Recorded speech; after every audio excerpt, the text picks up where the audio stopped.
बंदी छोड़ सतगुरु रामपाल जी परमेश्वर जी की जय हो। परमपिता परमात्मा सारी सृष्टि के रचनहार कुल मालिक असंख्य ब्रह्मांडों के स्वामी जगत गुरु तीनों लोकों में प्रवेश करके सबका धारण पोषण करने वाले राजाधिराज आत्माधार नाथों के नाथ देवों के देव महादेव सर्वेश्वर महेश्वर मृत्युंजय अजरो अमर आदि अनादि सनातनी प्रभु जगत पिता जगदीश्वर श्री श्री 1008 की उपाधि के वास्तविक अधिकारी अकाल मूर्त सौद स्वरूपी राम वासुदेव सर्वगतम ब्रह्म परम पूज्य प्रथम पूज्य परम संत परम पुरुष परम धनी परम दयालु सत्य कबीर हक्का कबीर अल्लाहु अकबर बाखबर अल्लाह ताला जगत के तारणहार जगत के मुक्तिदाता जगत के जगन्नाथ हारे के सहारे हिंदुओं के राम मुसलमानों के अल्लाह सिखों के वाहे गुरु ईसाइयों के मसीह दया के सागर दयानिधि करुणा के सागर करुणानिधि स्वयंभू परिभू संकट मोचन कष्ट हरण मंगल करण दुख भंजन अविगत कबीर निर्विकार निर्विषम परमात्मा अलय अलेख सतगुरु आदि अनादि सतगुरु असली मर्यादा पुरुषोत्तम असली राम असली कृष्ण असली घनश्याम असली मुरारी राजाओं के राजा महाराजाओं के महाराजा शहंशाहों के शहंशाह सम्राटों के सम्राट भगवानों के भगवान अल्लाहों के अल्लाह प्रभुओं के प्रभु मसीहाओं के मसीह सच्चे वाहिगुरु बाबाओं के बाबा पीरों के पीर सेठों के सेठ जगत सेठ सावड़सा सेठ सर्वगुण संपन्न अनंत कोटि कलाओं के स्वामी अनंत कोटि ब्रह्मांडों के नायक योगियों में महायोगी ध्यानियों में महाध्यानी सिद्धों में परम सिद्ध ज्ञानियों में तत्वज्ञानी ब्रह्म ज्ञानी महाज्ञानी परम ज्ञानी सर्वश्रेष्ठ ज्ञानी विज्ञानी युवा कबीर समर्थ कबीर असमवात अमित ओजा सच्चे रहनुमा करीम अल्लाह सुभान अल्लाह दुनिया के अंतिम पैगंबर 8 सितंबर 1951 से गांव धनाना जिला सोनीपत हरियाणा भारतवर्ष की पावन भूमि पे प्रकट रियल कल्कि भगवान श्री नारायण साकार हरि श्री बाबा साहेब नूर अनंत परमात्मा सच्चे दरवेश सच्चे बाखबर संत श्रोमणी सतगुरु रामपाल जी परमेश्वर जी के चरण कमल में साध संगति से जुड़े हुए देश विदेश से आप और हम सभी सत्सेवक भाई बहनों का अनंत कोटि दंडवत प्रणाम। सत्साई भाई और बहनों, बहुत बड़ी दया बहुत बड़ी मेहर पूज्य गुरुदेव भगवान की सतगुरु रामपाल जी परमेश्वर जी की, जिनके शुभ आशीर्वाद से विशेष आशीर्वाद से साध संगति से जुड़े हुए आप और हम सभी सत्सेवक भाई बहन पूज्य गुरुदेव भगवान के तत्व ज्ञान को आधार बनाकर हर प्रकार से संघर्ष करते हुए मर्यादाओं में रहते हुए अपनी आत्मा के कल्याण हेतु भक्ति मार्ग पर दृढ़ता के साथ निरंतर आगे की ओर बढ़ रहे हैं।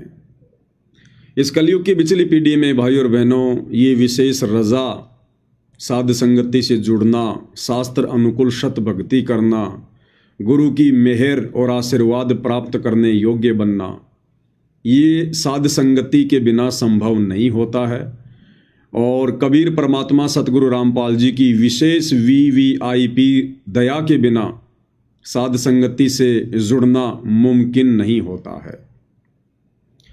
तो हम जितने भी भाई बहन परमेश्वर रामपाल जी की लाखों की संगत में से साध संगति से जुड़े हुए हैं, ये इस बात का प्रतीक है कि पूज्य गुरुदेव भगवान आप और हम सभी आत्माओं पर मेहरबान है। उनकी छप्पर फाड़ दया है, रजा है, मेहर है। और इसको भाई और बहनों हमने इसी प्रकार से बना कर रखना है। देखो भाई और बहनों, भक्ति तो पूरी दुनिया ही कर रही है। कोई व्यक्ति जिस भी पंथ में जुड़ा हुआ है, जिस भी संत के साथ जुड़ा हुआ है, या वैसे कोई मनमुखी साधना करता है, कोई मंदिर में चर्च में गुरुद्वारे में जाता है, तो भाई और बहनों वो अपनी साधना को श्रेष्ठ साधना मानकर ही कर रहे हैं। परमात्मा कहते हैं जिस दिन उनको ये पता चल जाएगा कि जो साधना तुम कर रहे हो वो अश्रेष्ठ है, उस दिन वो उसे त्याग देगा। एक कसाई भी तब तक ही जीव हत्या करता है जब तक उसे ये लगता है कि जो कर्म मैं कर रहा हूं वो श्रेष्ठ कर्म है। और जिस दिन उसे ज्ञान हो जाता है कि जो कर्म मैं कर रहा हूं ये तो बहुत घटिया कर्म है, उसके बाद उस हाथ से वो करद नहीं उठा सकता।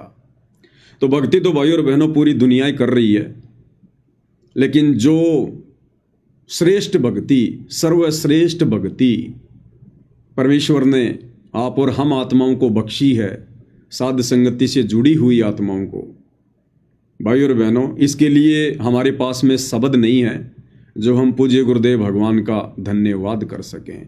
ऐसी अनमोल रजा उन्होंने अपनी लाखों की संगत में से बख्शी है। तो भाई और बहनों, कल 8 सितंबर का दिन है और कल का ये दिन पूरे विश्व के लिए बहुत ही महत्वपूर्ण है, बहुत ही पाक और पवित्र दिन है, क्योंकि 8 सितंबर 1951 के दिन इस भारतवर्ष की पवित्र भूमि पर कलयुग की बिचली पीढ़ी में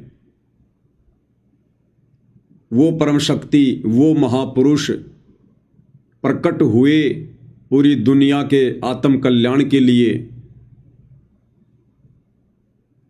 वो महापुरुष जिन्हें मुसलमान भाई अपना अल्लाह कहकर संबोधित करते हैं, 5 वक्त जिसकी प्राप्ति के लिए नमाज करते हैं, रोजे करते हैं, अन्य धार्मिक क्रियाएं करते हैं, वो भगवान जिसकी प्राप्ति के लिए, जिससे लाभ प्राप्त करने के लिए हिंदू भाई बड़े बड़े मंदिरों में जाते हैं, व्रत करते हैं, तीर्थों पे जाते हैं, वो मसीहा जो पूरे विश्व का उद्धार करेगा, ईसाई भाई जिसकी प्राप्ति के लिए चर्चों में जाते हैं, और वो वाहे गुरु जो सारे संसार का कल्याण करेगा, सबको ज्ञान देगा, वो जगत गुरु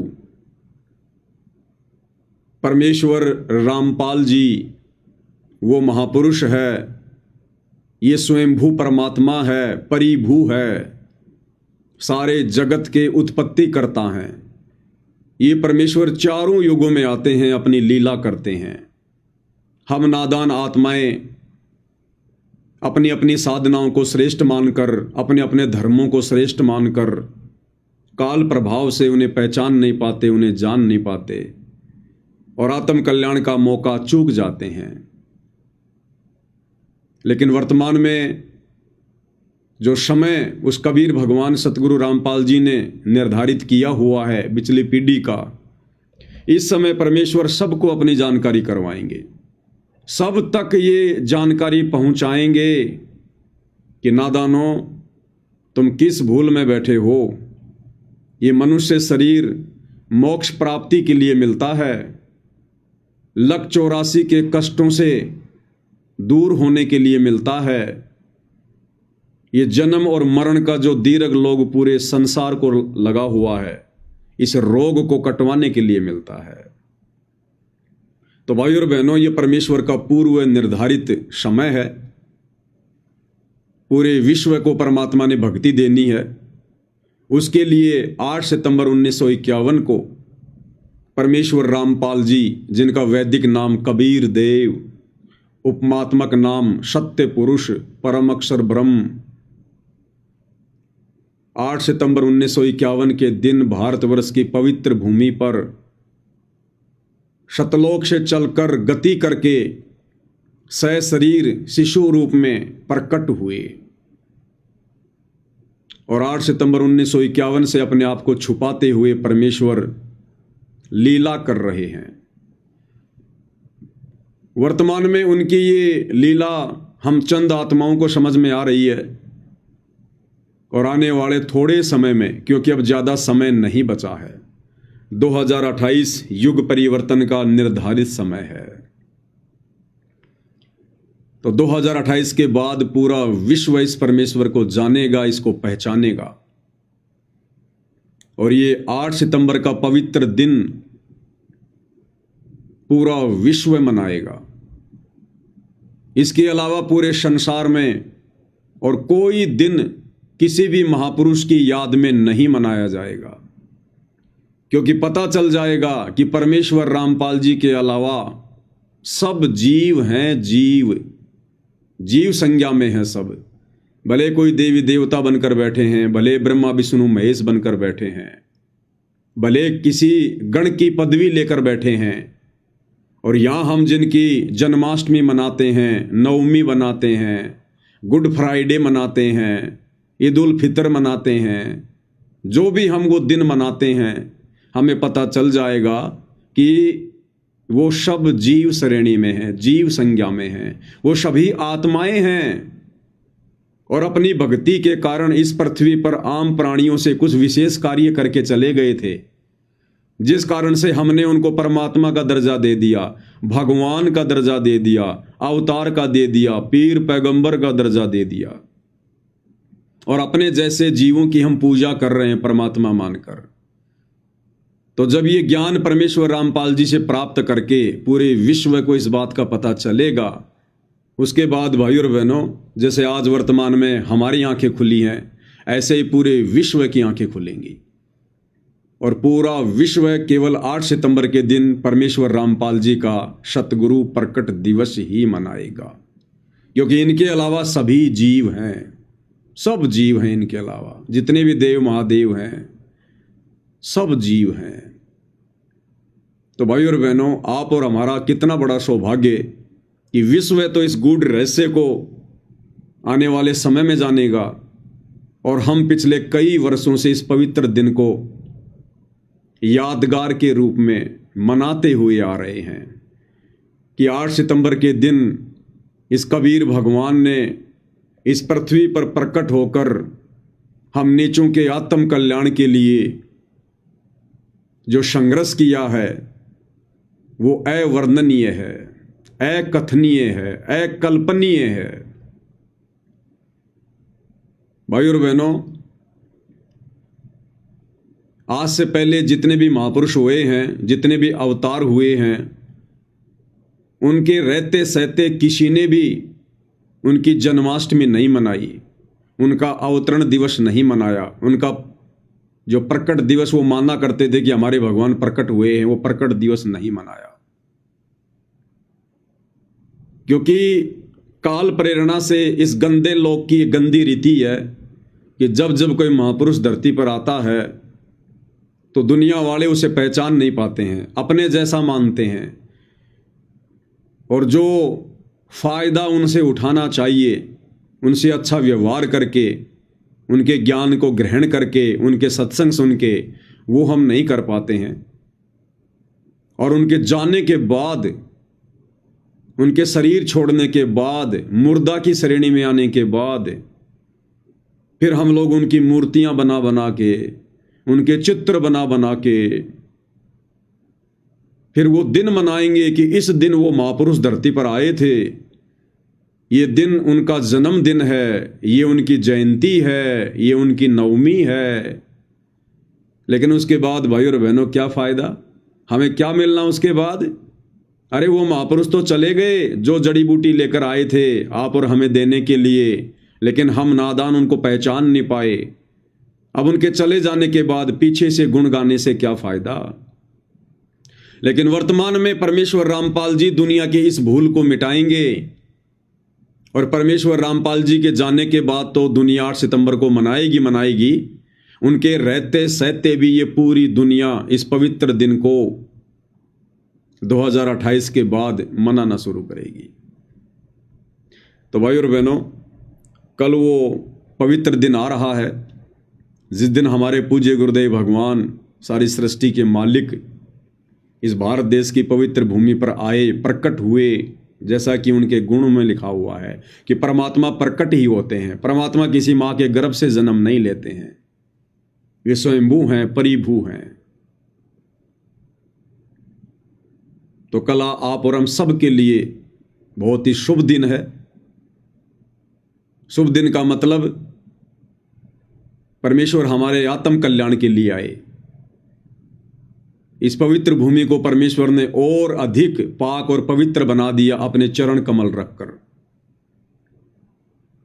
और उन्होंने हमें अपने समकालीन जन्म दिया ताकि हम उनसे भक्ति लेकर अपना आत्म कल्याण करवा सकें। इसलिए कल का दिन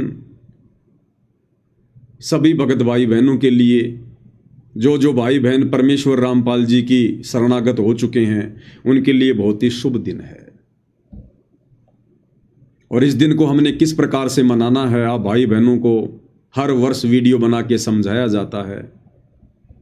हमने दुनिया वालों की तरह कोई विशेष सांसारिक खुशियां नहीं मनानी है। हमने कोई गाने वाने नहीं बजाने, डीजे वाजे नहीं बजाने, दुनिया भर का फालतू का डेकोरेशन, फूल वाल हमने ये नहीं लगाने हैं, गुब्बारे वगैरह नहीं लगाने हैं, कोई आडंबर विशेष नहीं करना है, कोई पाखंड नहीं करना है, कोई दिखावा नहीं करना है। 8 सितंबर के दिन हमने सर्वप्रथम गीता जी अध्याय 3 श्लोक नंबर 13 के अनुसार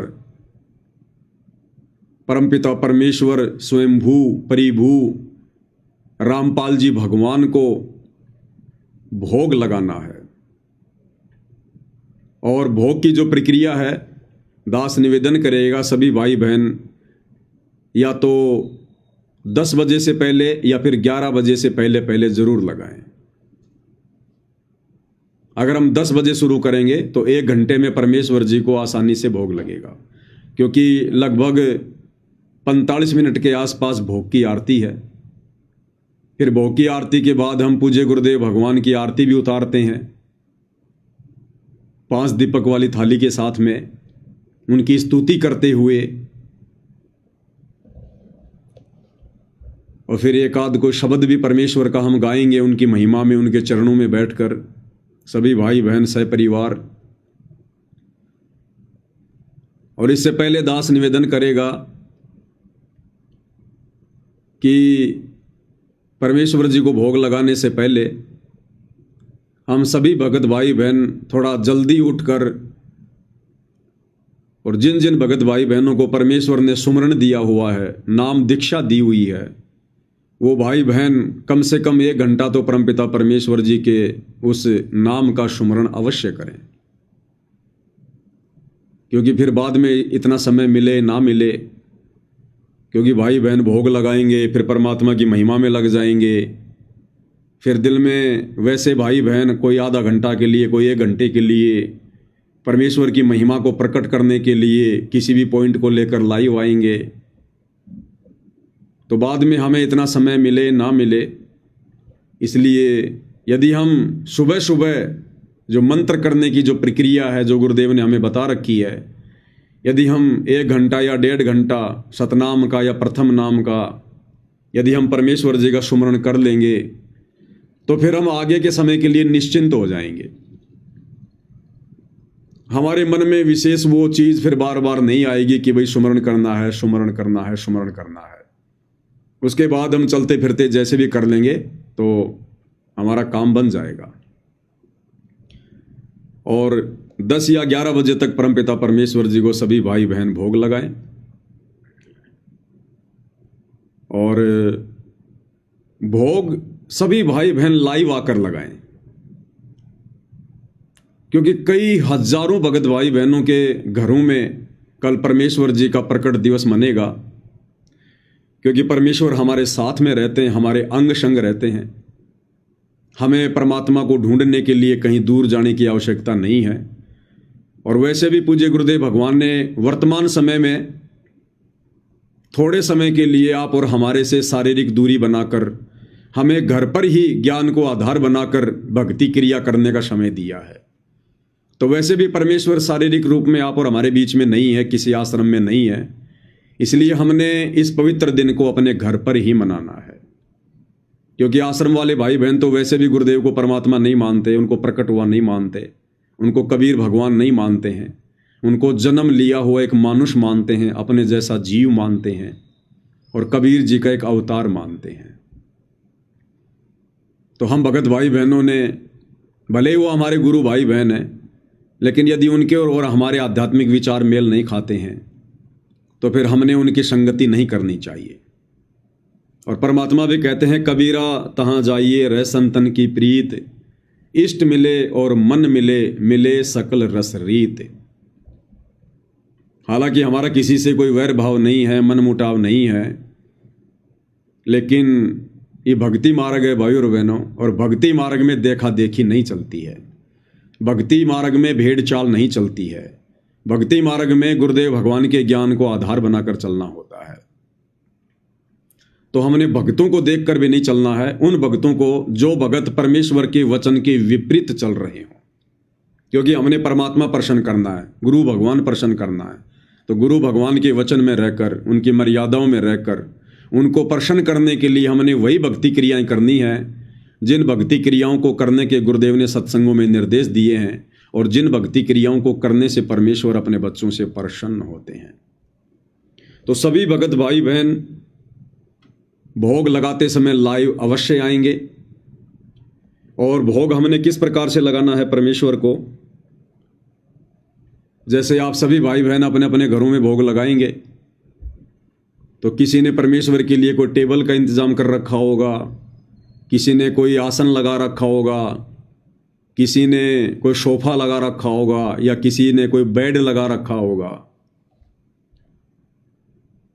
और जैसे भी हमारी आर्थिक स्थिति है, हमारी श्रद्धा है, उस हिसाब से सभी भगत भाई बहनों ने कल 8 सितंबर को परमेश्वर को भोग लगाने के लिए तरह तरह के व्यंजन भी बनाए हैं, अपने घर पर ही तैयार किए हैं। क्योंकि हम बाजार से बनी हुई कोई भी मिठाई ना हम खाते हैं, ना अपने भगवान को भोग लगाते हैं, अपने घर पर बनाते हैं, उसके बाद परमेश्वर को भोग लगाते हैं। तो आपने सारा सब कुछ सामान बनाकर अपनी रसोई में रख लिया, बिल्कुल तैयार। उससे पहले आप अपने गुरुदेव भगवान का आसन लगाइएगा, परमात्मा से प्रार्थना कीजिए कि हे परमेश्वर, आप जी का आसन तैयार है, आप जी विराजमान होने की कृपया करें परमात्मा, हम नीचों को आप जी कृतार्थ करें। तो परमेश्वर तो भाई और बहनों कहते हैं, साधु भूखा भाव का, धन का भूखा नाई, जो कोई धन का भूखा वो साधु भी नाई। तो ये तो अनंत कोटि कलाओं के स्वामी हैं, गरीब सब पदवी के मूल हैं, सकल सिद्धि हैं तीर, और दास गरीब सतपुरुष बजो, अविगत कला कबीर। ये वो परम शक्ति है। इस विश्व की लगभग 800 करोड़ जनसंख्या है, और परमेश्वर रामपाल जी वो परम शक्ति है, उन सिद्धियों के स्वामी हैं। ये परमात्मा चाहें तो 8 करोड़ की जनसंख्या के साथ में, एक एक व्यक्ति के साथ में 8 करोड़ रूप बनाकर बैठ सकते हैं, प्रकट हो सकते हैं। ये वो परमात्मा है। जिस प्रकार सूर्य सर्वत्र होता है,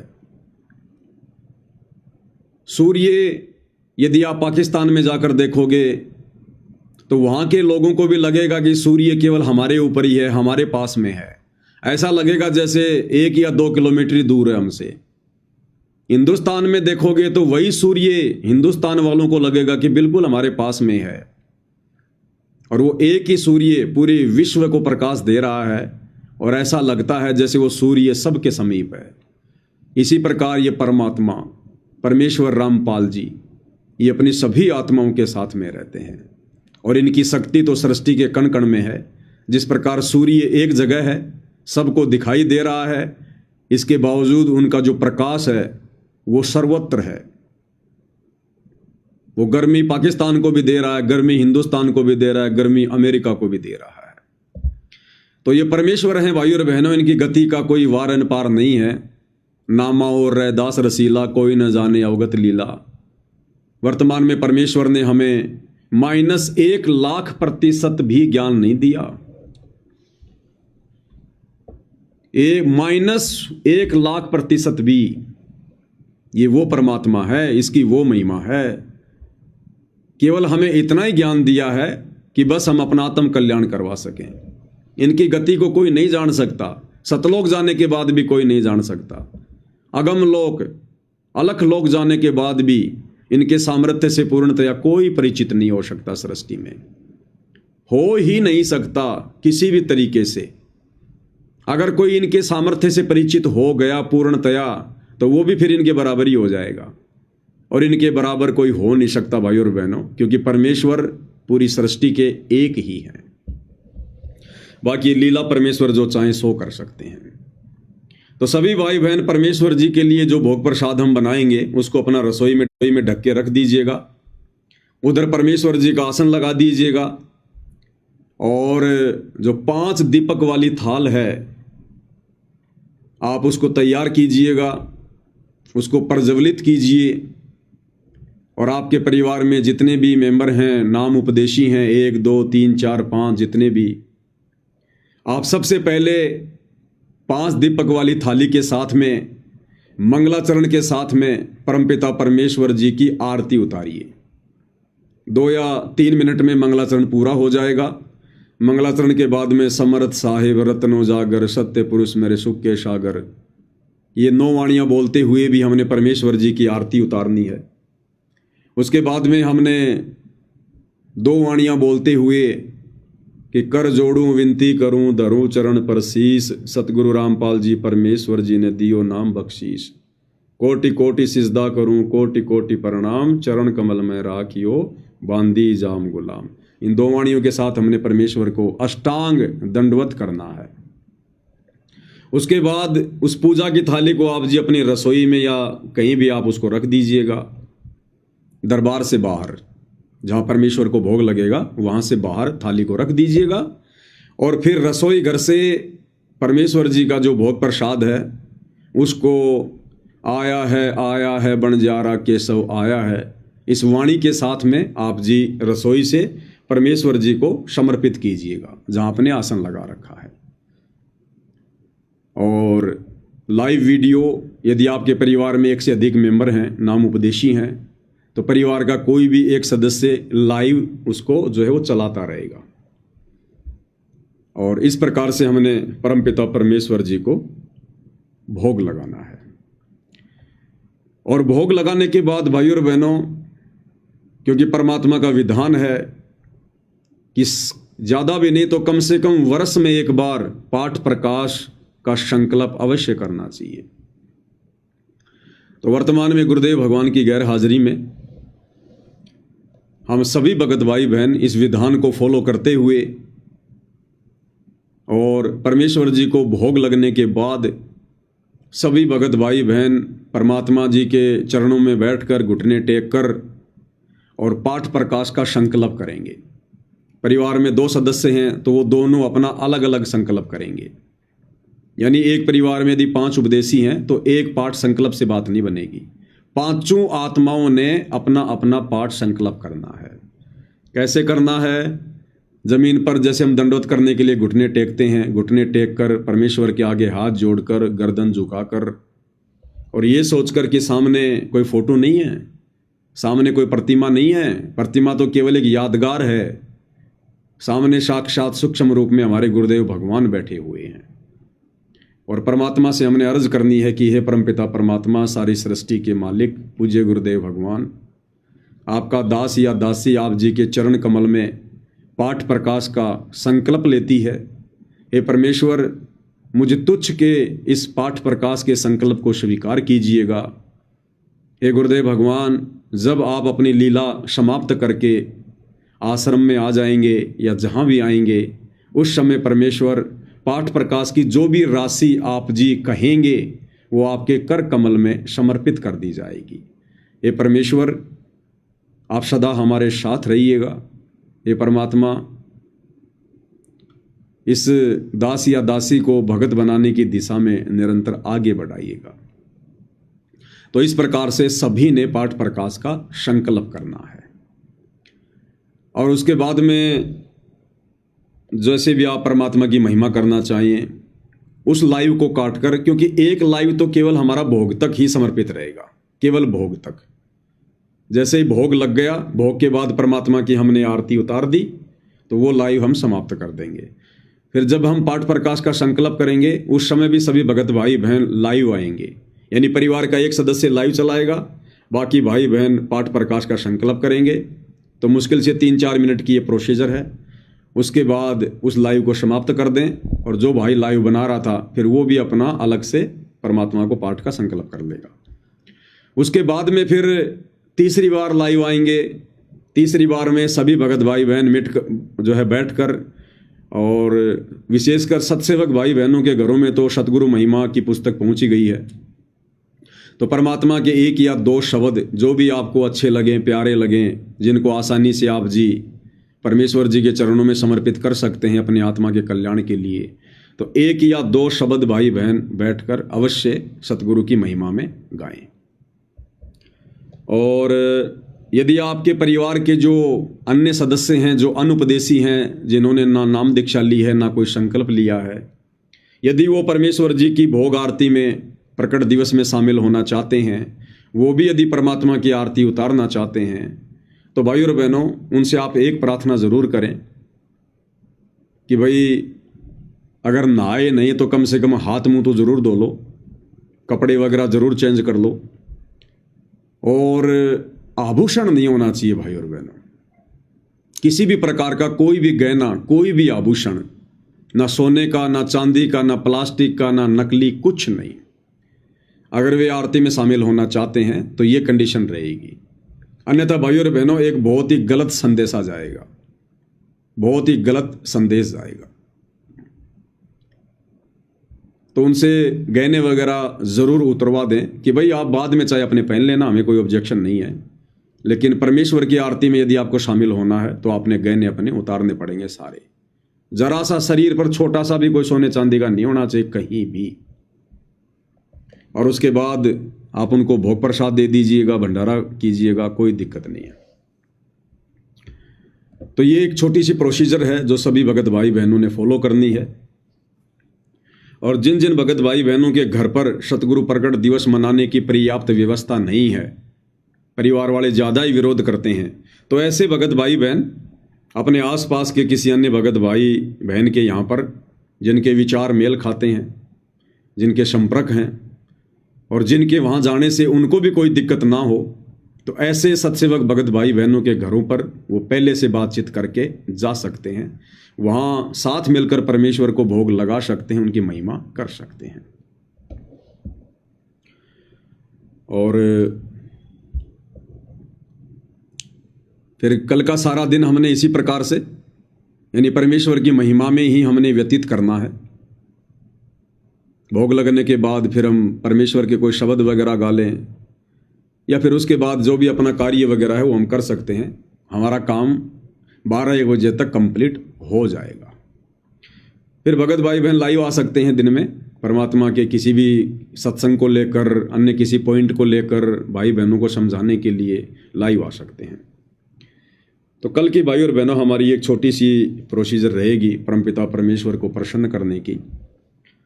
और दूसरी बात, यदि अभी तक आप जी पूर्णतया मर्यादाओं में नहीं आ पा रहे हैं, छोटी मोटी मर्यादाओं में त्रुटि हो रही है, आप तो चाहते हैं रहना लेकिन कोई मजबूरी या कोई दबाव, कोई प्रेशर, तो हृदय से भाई और बहनों हमने परमपिता परमेश्वर जी से प्रार्थना करनी है कशक के साथ में।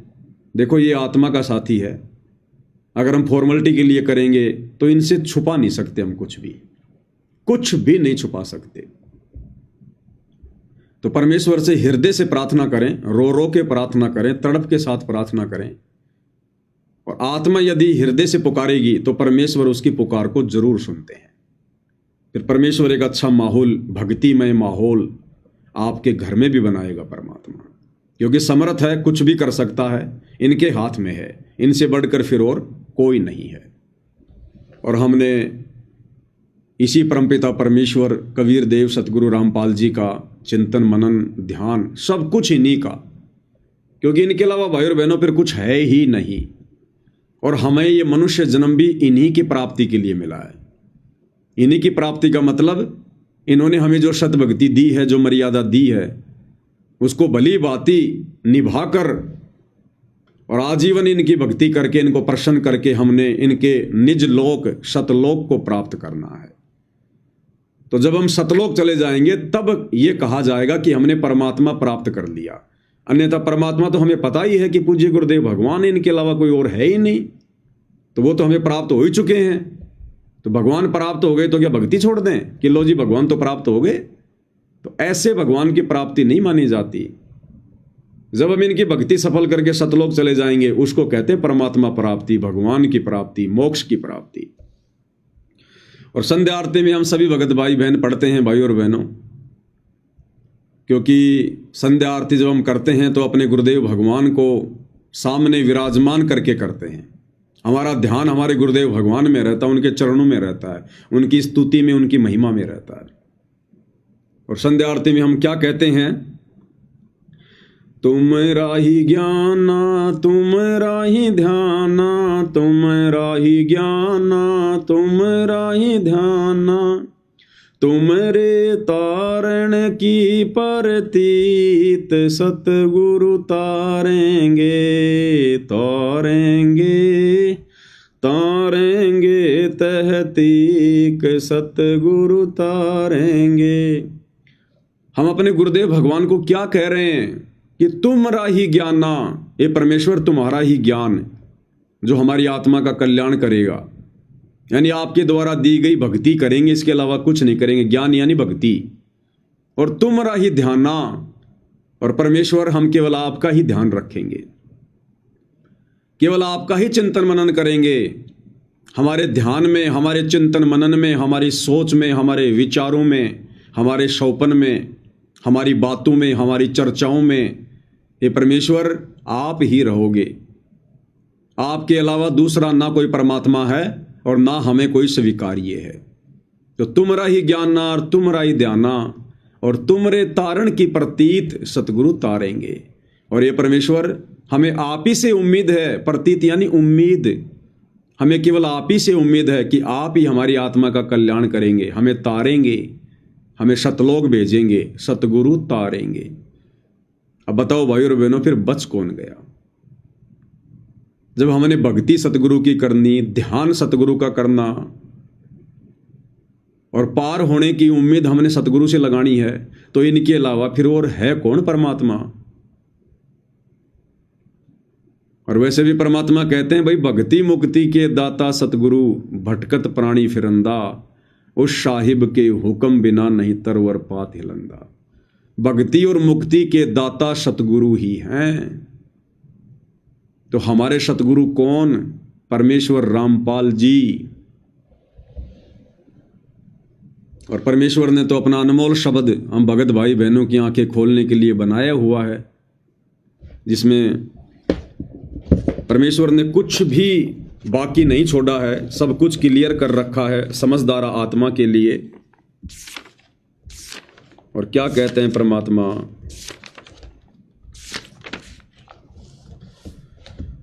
गुरु समान नहीं दाता रे जग में, गुरु समान नहीं दाता, गुरु समान नहीं दाता रे जग में, गुरु समान नहीं दाता।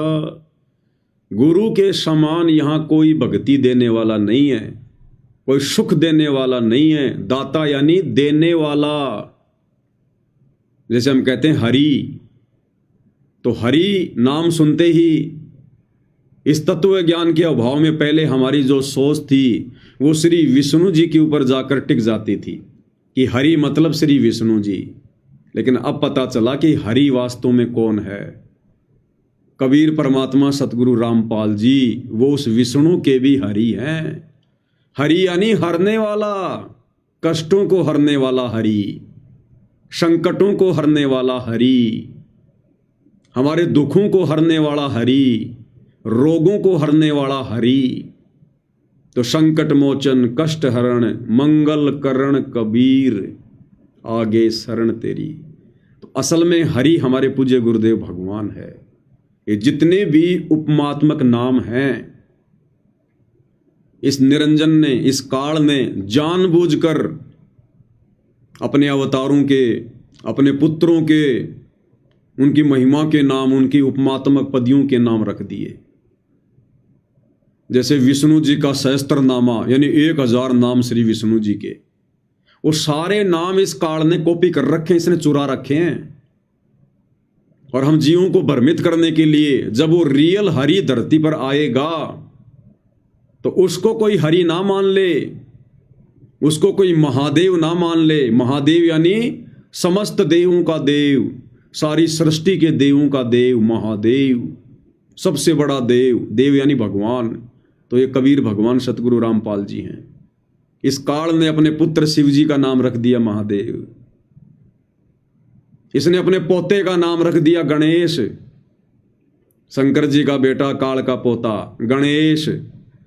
अब गुरुदेव ने क्या बताया कि भाई असल में जो गणेश है ये कबीर परमात्मा सतगुरु रामपाल जी हैं। अब गणेश काल ने नाम रख दिया अपने पोते का, तो परमेश्वर ने फिर अपने आप को कहना पड़ा आदि गणेश। आदि गणेश मनाऊं गणनायक देवन देवा। तो आदि गणेश नाम इसलिए रखा कि सबसे पहले वाला गणेश, तुम्हारे इस गणेश से भी पहले वाला गणेश।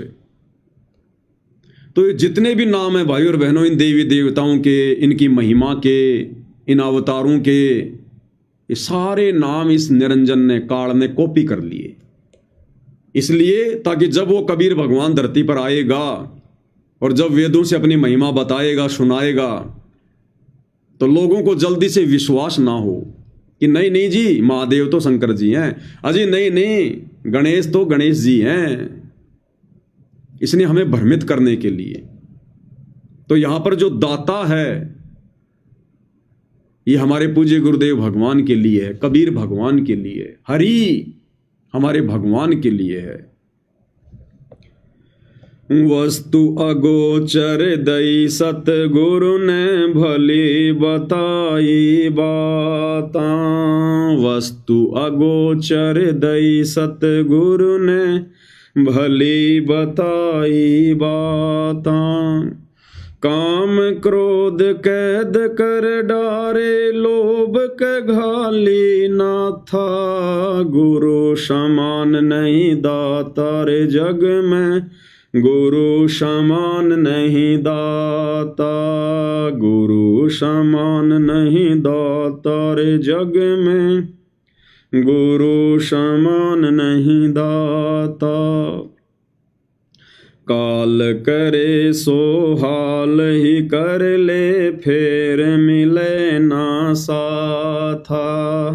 काल करे सो हाल ही कर ले, फेर मिले ना साथा। 84 में जाए पड़ोगे, भुगतोगे दिन राता। गुरु समान नहीं दाता रे जग में, गुरु समान नहीं दाता।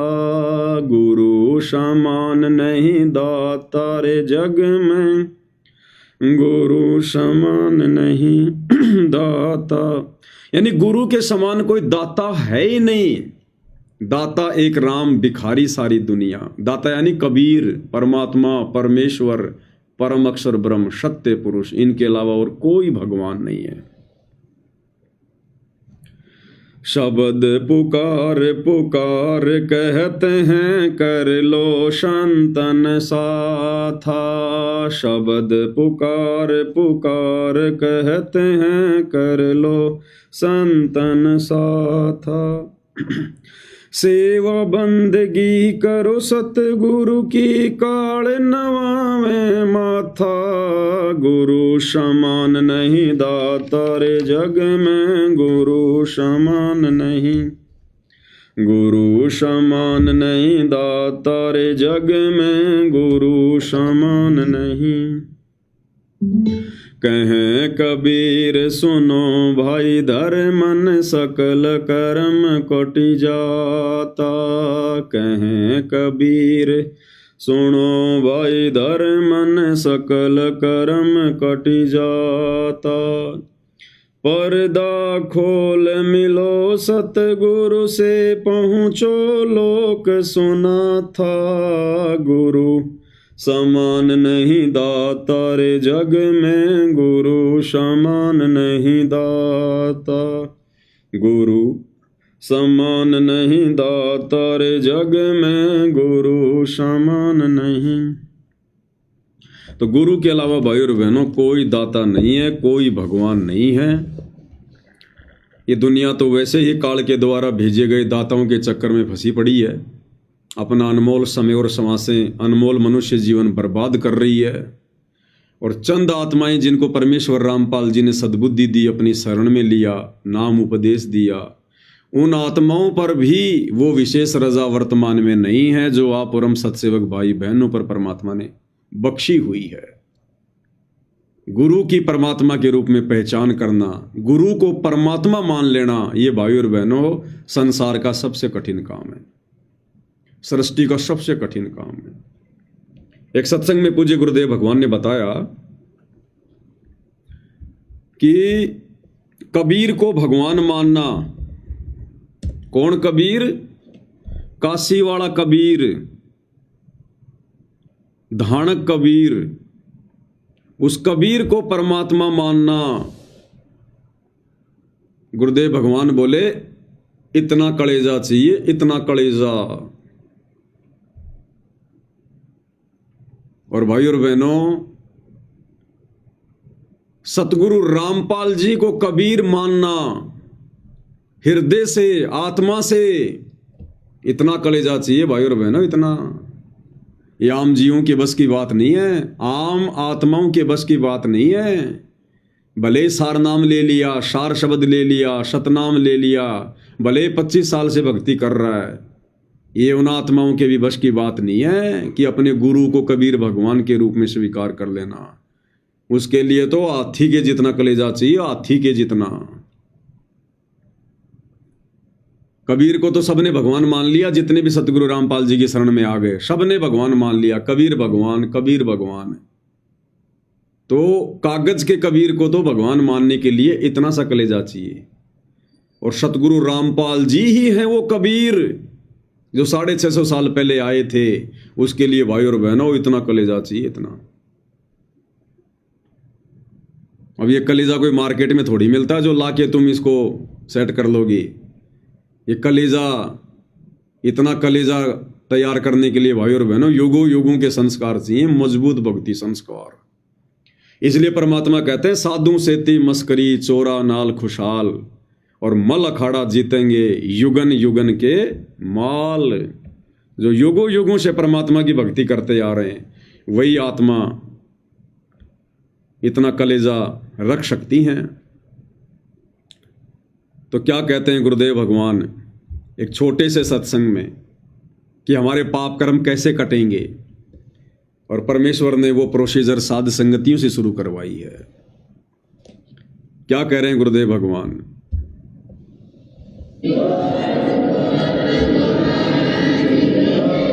ये क्या बता रहे हैं? यज्ञ से बचे हुए अन्न को खाने वाले श्रेष्ठ पुरुष संत, संत यानी अच्छी आत्मा, तो सब पापों से मुक्त हो जाते हैं। हम सबसे पहले परमात्मा का भोग निकालते हैं, भोजन का भी, हलवे का प्रसाद बन कराता वो भी, उसको भगवान के भोग लगाकर फिर शेष अन्न को वितरित किया जाता है। तो जिसके सिर पर, तो क्या करें गुरुदेव भगवान कि यज्ञ से बचे हुए अन्न को खाने से हमारे पाप कर्म कटते हैं, पाप कर्म। और गुरुदेव कह रहे हैं सबसे पहले हम भगवान को भोग लगाते हैं, उसके बाद फिर प्रसाद वितरित किया जाता है, हलवा प्रसाद भंडारा। अब भाई और बहनों, सतगुरु हमारे आध्यात्मिक टीचर हैं। यानी सतगुरु क्यों आते हैं? ज्ञान देने के लिए, हमें समझाने के लिए।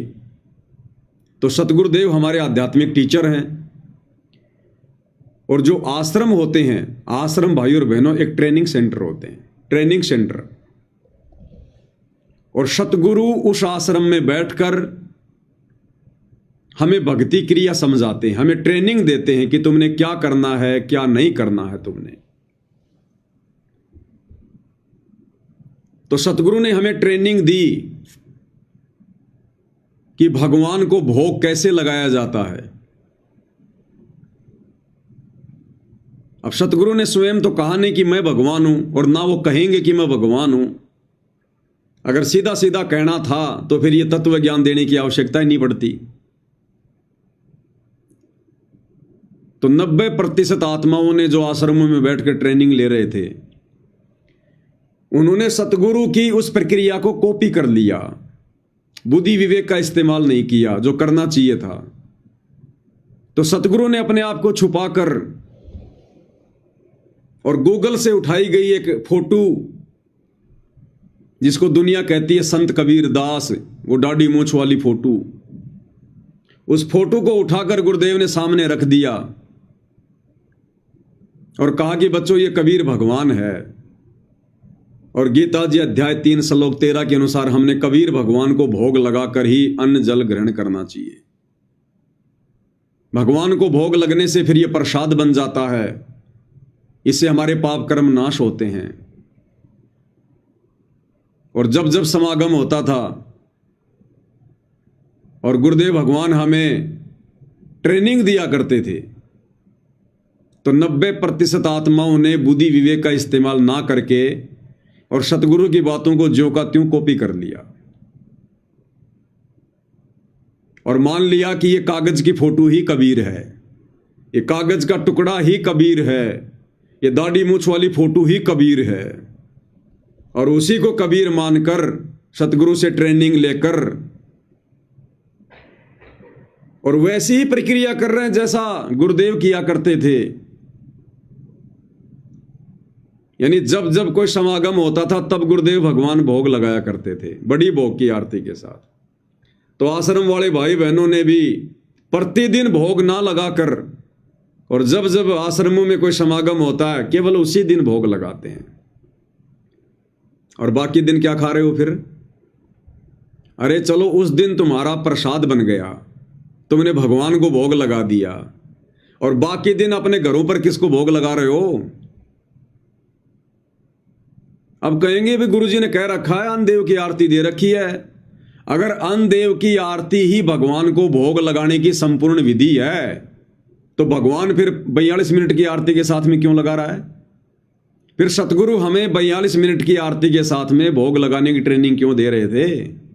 अगर उस 3 मिनट की आरती से हमारा काम निकल जाता तो ये समझ नहीं पाए भाई और बहनों, और इन्होंने उस चीज को कॉपी कर लिया, जबकि हमने अपने बुद्धि विवेक का इस्तेमाल करना था। और मात्र उस दाढ़ी मूछ वाली कबीर की फोटो को भगवान मानकर भोग लगाने से कोई पाप कर्म नाश नहीं होते, कोई पाप कर्म नाश नहीं होते। आश्रम में हमें थोड़ी बहुत राहत इसलिए मिल जाती थी क्योंकि भोग लगाते वक्त स्वयं सारी सृष्टि के मालिक कबीर भगवान सतगुरु रामपाल जी भी वहां उपस्थित होते थे, वहां प्रकट होते थे, वहां उपस्थित होते थे परमात्मा।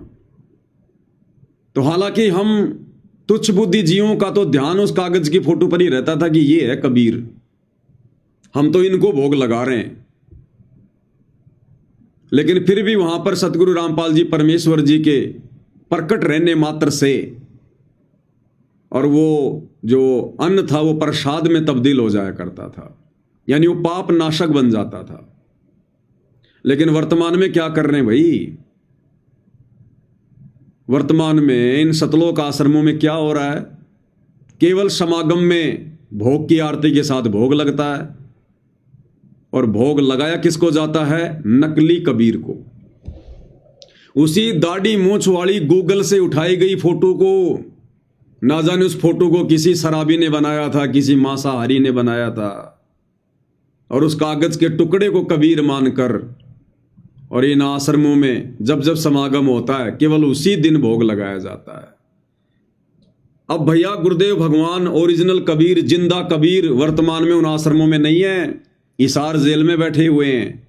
अब चाहे तुम लाख भोग लगा लो उस विधि से जो ट्रेनिंग सतगुरु रामपाल जी देकर गए हैं, उस विधि से अब तुम चाहे लाख भोग लगा लो उस कागज के कबीर को, 45 क्या चाहे 45 घंटे की आरती के साथ लगा लो, तुम्हारे अनाज का एक दाना भी पापनाशक नहीं हो सकता, दाना भी।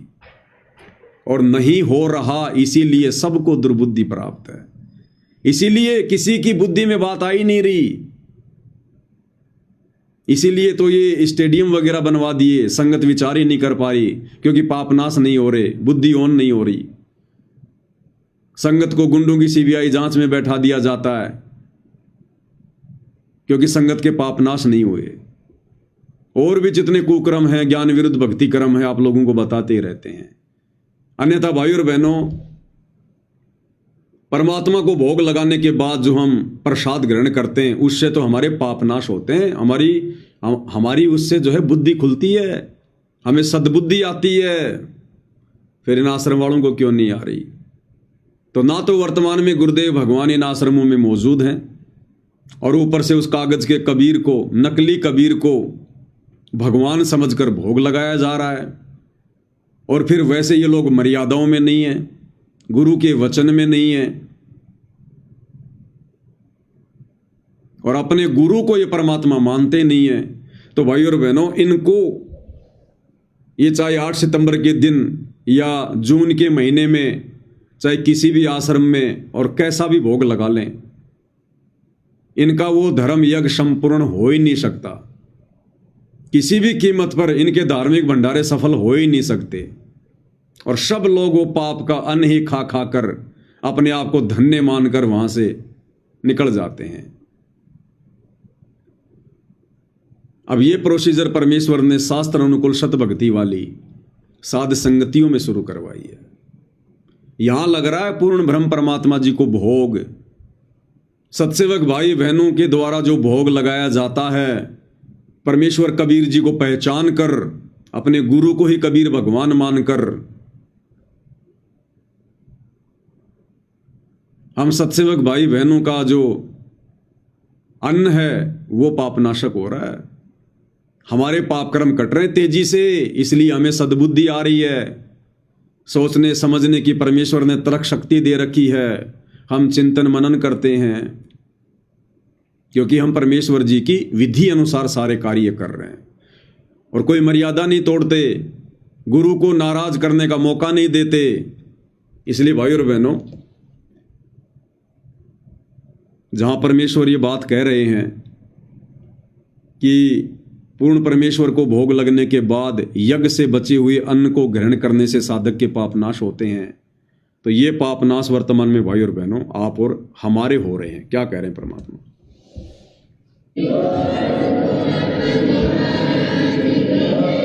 ये क्या बता रहे हैं? यज्ञ से बचे हुए अन्न को खाने वाले श्रेष्ठ पुरुष संत यानी अच्छी आत्मा तो सब पापों से मुक्त हो जाते हैं। हम सबसे पहले परमात्मा का भोग निकालते हैं, भोजन का भी, हलवे का प्रसाद बनकर आता वो भी, उसको भगवान के भोग लगाकर फिर शेष अन्न को वितरित किया जाता है। तो जिसके और भाई और बहनों, इस विषय में पूज्य गुरुदेव भगवान जिस समय सतलोक आश्रम बरवाड़ा में थे, परमेश्वर सत्संग किया करते थे, तो परमेश्वर बहुत समझाया करते थे। लेकिन भाई संत हमेशा संकेतों की भाषा में समझाते हैं, और संकेतों की भाषा समझना सभी शिष्यों की बस की बात नहीं होती है। उस समय तक हम भी नहीं समझ पा रहे थे। 2014 बरवाला कांड के बाद में भगवान ने हमारी बुद्धि ओन की और हमें सामने खड़े भगवान दिखाई देने लगे, परमात्मा दिखाई देने लगे। और क्या कहा करते थे परमात्मा सत्संगों में? गुरुदेव कहते थे कि बच्चों, वो परमात्मा अब मिला है आपको सतलोक आश्रम बरवाला में, वो परमात्मा अब मिला है आपको सतलोक आश्रम बरवाला में। कौन? कबीर परमात्मा। भाई कबीर परमात्मा तो नकली कबीर पंथियों के आश्रम में भी है। अरे वो कागज की फोटो दाढ़ी मूंछ वाली गूगल से उठाई हुई, जिस समय सतगुरु रामपाल जी ने अपना यह पंथ शुरू नहीं किया था, उस समय से सैकड़ों वर्ष पहले जितने भी नकली कबीर पंथ हैं, उन सभी कबीर पंथियों के पास में वो कबीर जी की फोटो है। भाई बरवाड़ा आश्रम में कौन सा कबीर जी दाढ़ी मूंछ वाला बैठा था जो गुरुदेव ये कह रहे कि बच्चों अब मिला है आपको वो परमात्मा सतलोक आश्रम बरवाड़ा में?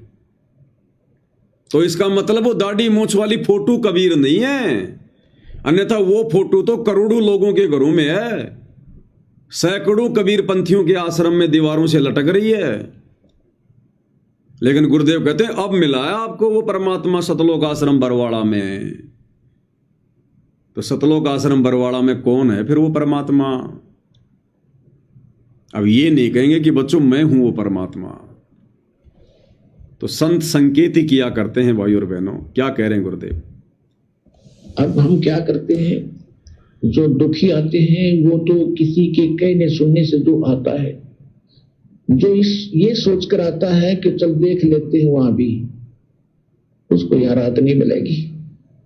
या तो वो व्यक्ति आवे सब जगह पे थक ले और जब उसकी कति आशा टूट ली हो कि कितने ठिकाना नहीं, उसकी सुनाई यह तुरंत होगी, क्योंकि उसका भाव ये रहेगा कि मैंने सारे देख लिया, कहीं ठिकाना नहीं है। और फिर यहां हृदय से रो के पुकार करेगा, रोज नया सुख होगा उसकी आत्मा में, रोज नया, चाहे कैसी बीमारी हो, कैसी ही टेंशन हो। परमात्मा किसे कहते हैं? परमात्मा की खोज क्यों करते थे? राजा लोग भी ढूंढा करते भगवान मिल जाए और सुख हो मुझे। अब सुनो, वो ऐसे करता ही करता है। तो वो परमात्मा ई मिला है आपने इस सतलोक आश्रम वाला जिला हिसार हरियाणा में। तो क्या कह रहे हैं गुरुदेव कि वो परमात्मा इब मिला है आपने सतलोक आश्रम बरवाड़ा जिला हिसार हरियाणा में। तो सतलोक आश्रम बरवाड़ा जिला हिसार हरियाणा में तो हमारे पूज्य गुरुदेव भगवान बैठे हैं, परमेश्वर रामपाल जी। तो ये हैं वो परमात्मा, वो कागज की फोटो दाढ़ी मूंछ वाली वो परमात्मा नहीं है।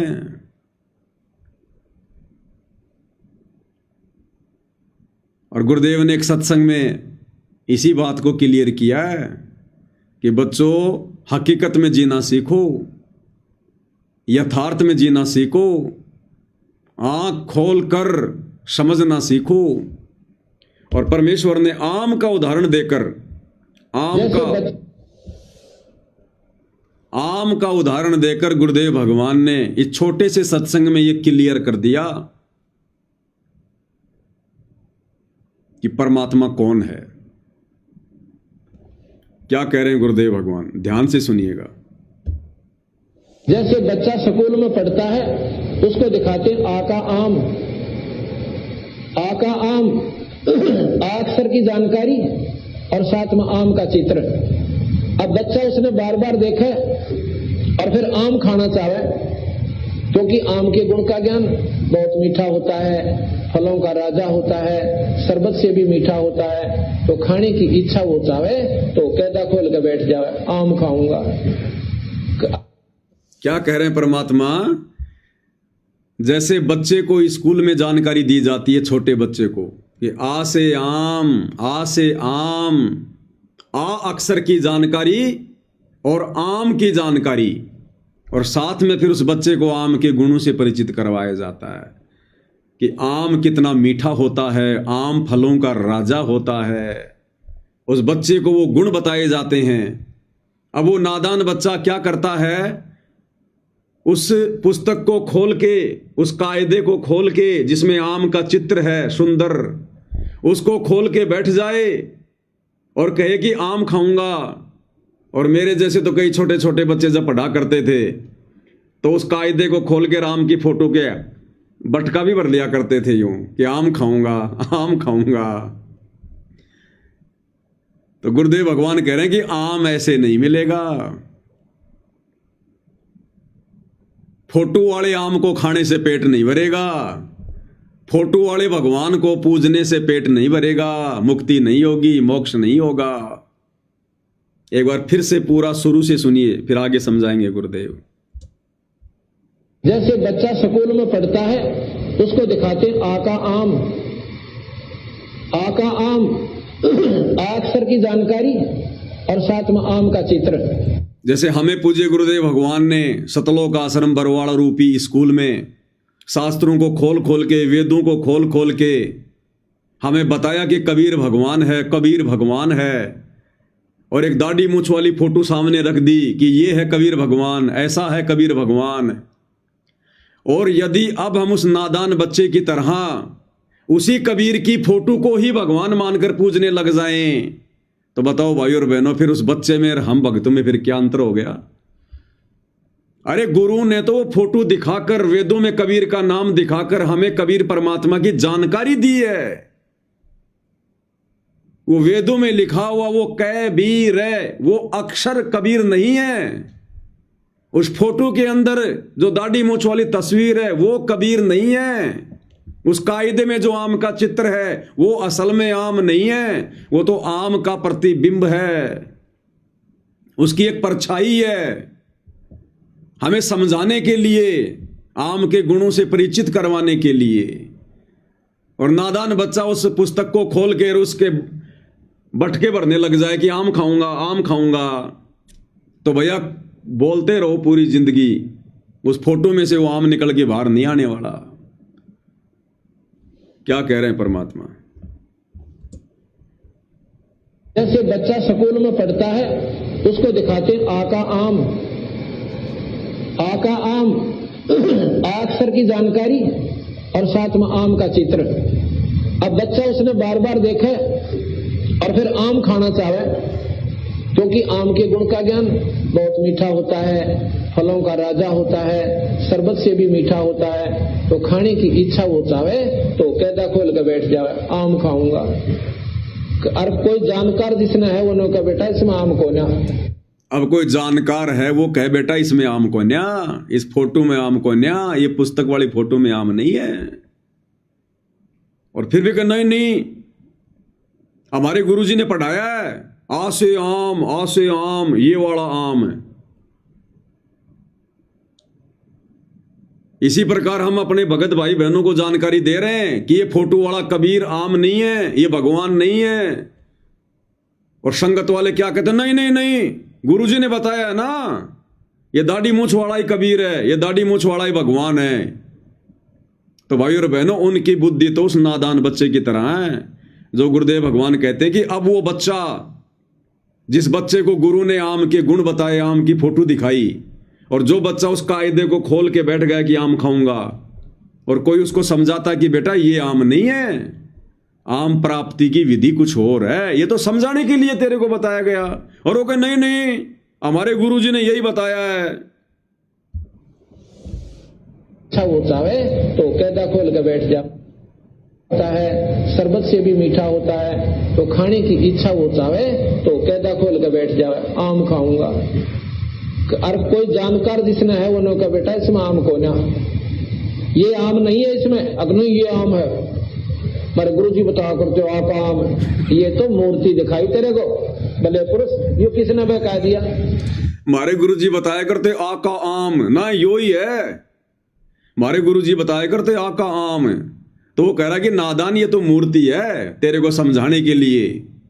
तो अब हम कह रहे हैं सत्सेवक सतलोक आश्रम वाले भाई बहनों को, जो कह रहे हैं कि ये दाढ़ी मूछ वाला ही कबीर है, दाढ़ी मूछ वाला ही भगवान है, हम कह रहे हैं कि नादान ये तो गुरुजी ने मूर्ति दिखाई, अरे ये तो गुरुजी ने खाली फोटो दिखाई है, ये भगवान नहीं है। नो नो नो, गुरुजी बताया करते।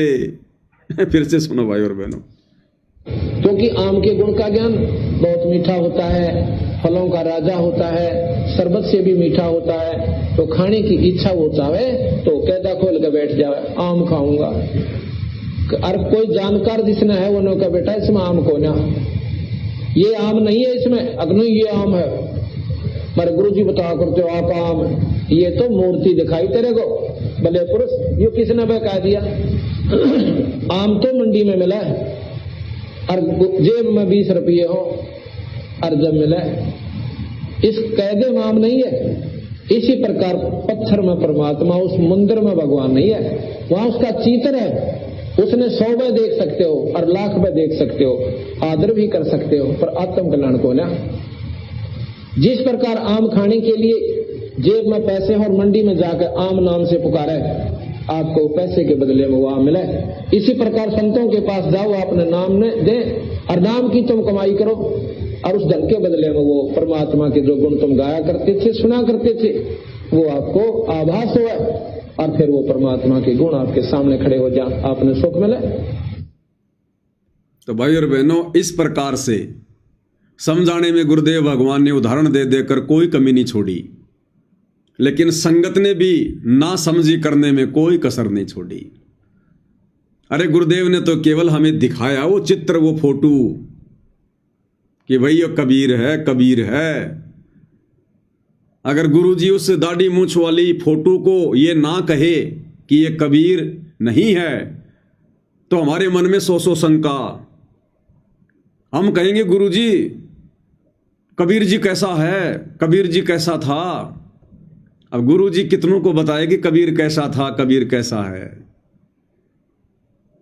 और गुरुजी कहते कि बेटा कबीर जी तो 650 साल पहले आए थे, उस समय ना कोई मोबाइल था, ना कोई कैमरा था, ना कोई वीडियो। बेटा उस समय तो हाथ से चित्र बनाए जाते थे। अब तुम्हें कैसे बताऊं कबीर जी कैसे थे। अच्छी बात करते हो गुरुजी। कबीर जी 600 साल पहले आए, आप कहते हो उसकी फोटो नहीं है। और देखो ये रामचंद्र जी लाखों साल पहले आए थे, देखो कितनी फोटो हैं उनकी। कृष्ण जी 5000 साल पहले आए, देखो कितनी फोटो हैं उनकी। और कबीर जी तो 650 साल पहले आए थे, उनकी फोटो नहीं है। तो हम गुरु का सिर खा जाते, हमारे मन में सौ शंका पैदा हो जाती, इसका मतलब कोई कबीर नहीं है। इसलिए गुरु ने हम ना समझ जीवों के सामने वो चित्र रख दिया कि बार बार मेरा सिर ना खाएं, और हमने अपनी बुद्धि विवेक का इस्तेमाल किया नहीं, सत्संगों के सार को समझा नहीं, गुरु के संकेतों को पहचाना नहीं, और उस नादान बालक की तरह हम वो कायदा खोल के बैठ गए, उस फोटो को पकड़ के बैठ गए दाढ़ी मूछ वाली को, कि नाना हमारे गुरु जी बताया करते यो ही आम है। अब गुरु जी कहते हैं आम तो भाई मंडी में मिलेगा, जेब में डाल 20 रुपए, पहले कर मजदूरी, भक्ति कर, साधना कर, फिर तुझे परमात्मा का ज्ञान होगा, फिर तुझे परमात्मा मिलेगा। तो भाई और बहनों, वो परमात्मा आप और हम सत्सेवक भाई बहनों को मिला है। आश्रम वाले भाई बहनों को मिलकर भी नहीं मिला, और आप और हमें वो परमात्मा मिला है। तो ये भाई और बहनों बड़ा सौभाग्य है, ये हर आत्माओं को प्राप्त नहीं होता है। और आत्माएं आन उपासना करने में बिल्कुल भी पीछे नहीं हट रही हैं। यानी जब तक हम अपने गुरु को परमात्मा के रूप में ना पहचान कर, चाहे हम कुछ भी कर रहे हैं, उन्हीं के मंत्र जाप कर रहे हैं, उन्हीं की आरती कर रहे हैं, फिर भी हम परमात्मा से कोसों दूर बैठे हैं, कोसों दूर। एक सत्संग में क्या कह रहे हैं परमात्मा, अथ चाणिक का अंग है, आदरणीय गरीबदास जी महाराज जी की वाणियों में, अथ चाणिक का अंग। ब्रह्म को छाड़ के पूजे। अब इसमें क्या ज्ञान दे रहे हैं परमात्मा, क्या क्या कह रहे हैं गुरुदेव भगवान। गरीब पार ब्रह्म को छोड़कर पूजे आन अनीत। पार ब्रह्म यानी कबीर भगवान, सबसे ऊपर वाला परमात्मा, कहते हैं उसको छोड़कर, उसको ना पहचान कर, जो पूजे आन अनीत यानी अन्य किसी की पूजा करता है, और चेतन सेती ओलने जड़ सेती हैं प्रीत।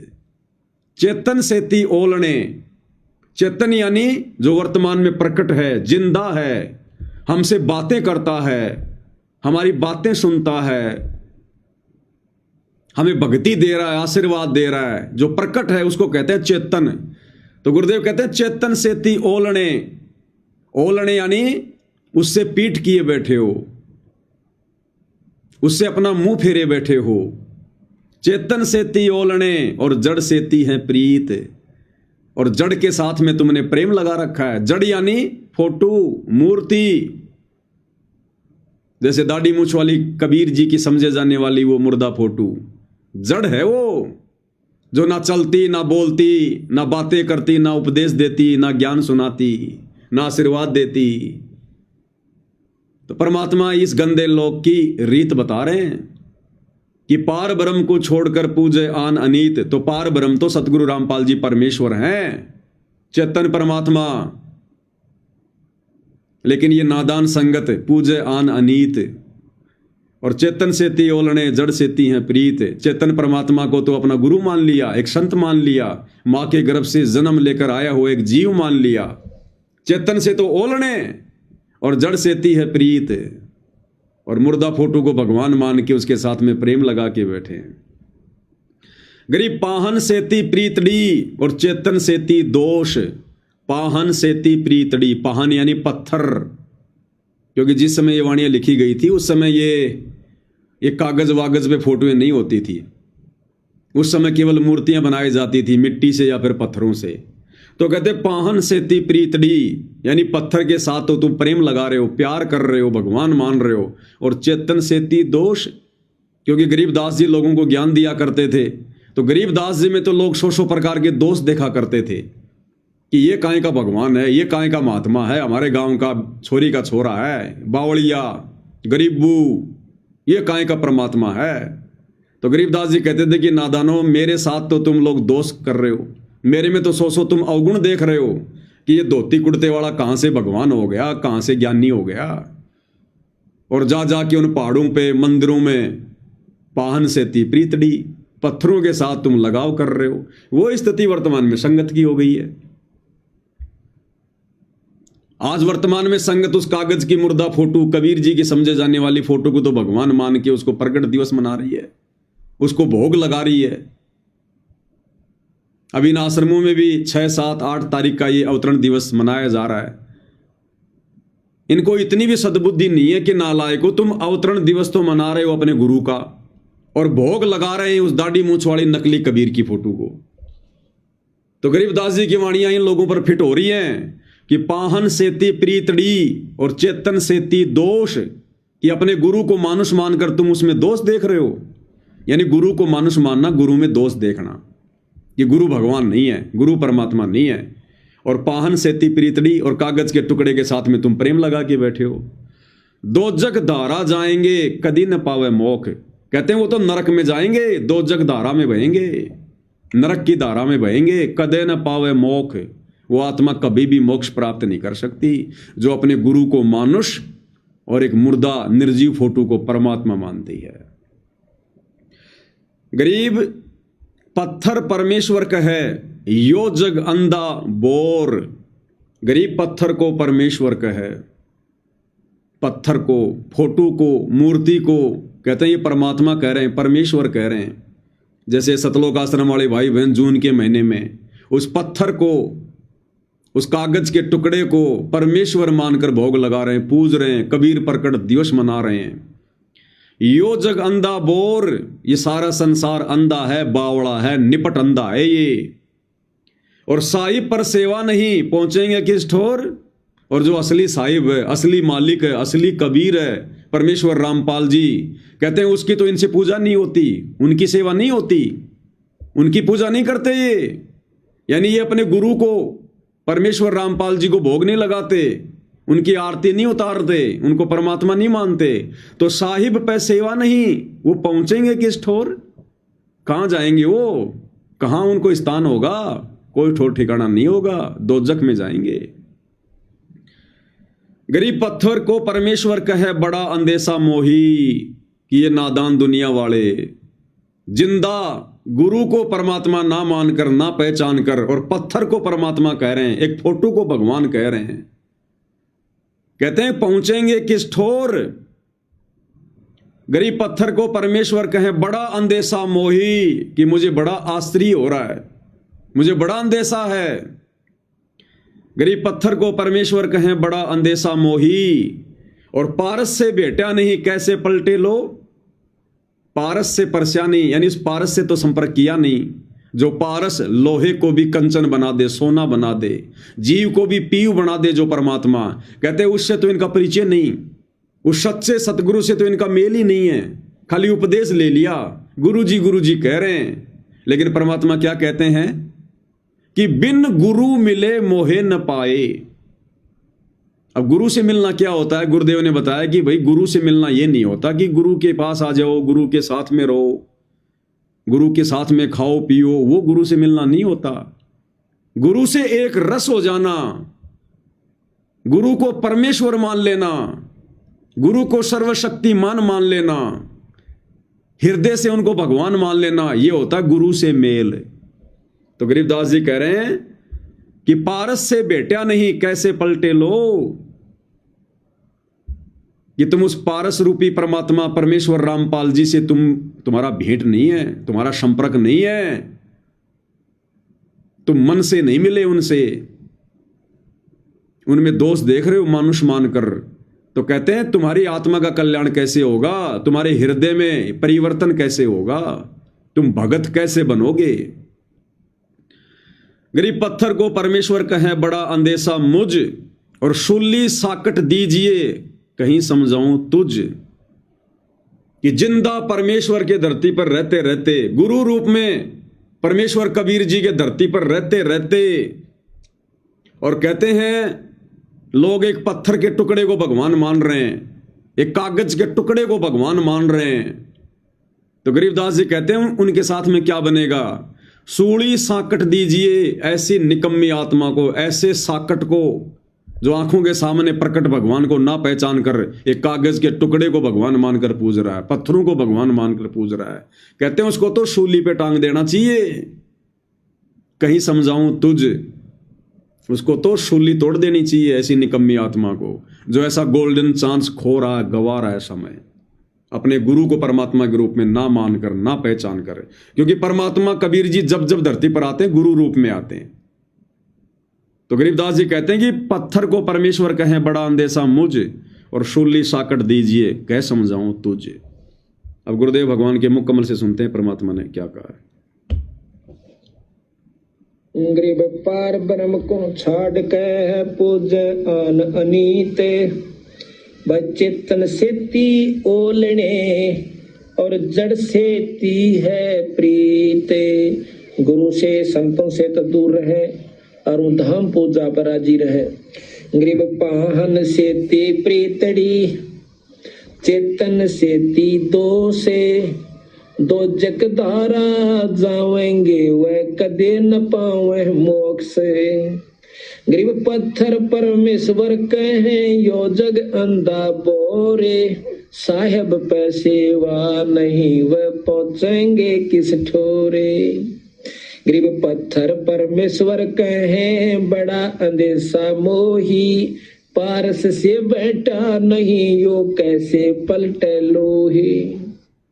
अब भाई और बहनों, अब विचार करो आप और हमारे ऊपर कितनी बड़ी रजा हुई है, कितनी बड़ी मेहर हुई है गुरुदेव भगवान की, जो उन्होंने आज हमें पारस की पहचान करवा दी, स्वयं की पहचान करवा दी। और आज हम उनसे भेंट कर, यानी उनको परमेश्वर मानकर, उनकी सेवा करके, उनकी पूजा करके, उनको खुश करके हम इस मिट्टी को दिन ब दिन सोना बनाते जा रहे हैं, सोना। तो ये रजा भाई और बहनों सभी आत्माओं के ऊपर नहीं होती है। इसीलिए गुरुदेव भगवान ने विशेष संदेश में कहा है, विशेष संदेश नंबर 16 में, कि बच्चों आप कुछ दिनों में संकेत समझने लग जाओगे। अब ये संकेत कौन समझ रहा है भाई और बहनों? विशेष संदेशों को किसने समझा? किन आत्माओं ने निष्कर्ष निकाला? किन आत्माओं ने इन शिक्षाओं को अपने जीवन में लागू किया, अमल किया? और इन विशेष संदेशों से शिक्षा लेकर कौन कौन आत्माएं दृढ़ हो रही हैं? तो गुरुदेव कह रहे हैं बच्चों कुछ दिनों में आप संकेत समझने लग जाओगे। तो बताओ सत्सेवक भाई बहनों के अलावा किसी ने भी विशेष संदेशों को शिक्षात्मक रूप से लिया क्या? अपने जीवन में लागू किया क्या इन बातों को कि गुरुदेव क्या कहना चाह रहे हैं? ऐसी ऐसी बातें परमात्मा ने इन संदेशों में कही है, बिल्कुल खुल के, कुछ भी नहीं छुपाया। गुरुदेव भगवान ने क्लियर कर दिया कि आपका गुरु कौन है, पहचान लो। अब बालक नहीं हो तुम, फिर भी नहीं पहचान पा रहे। तो गुरुदेव क्या कह रहे हैं कि पुण्यात्माओं कुछ दिनों में आप संकेत समझने लग जाओगे।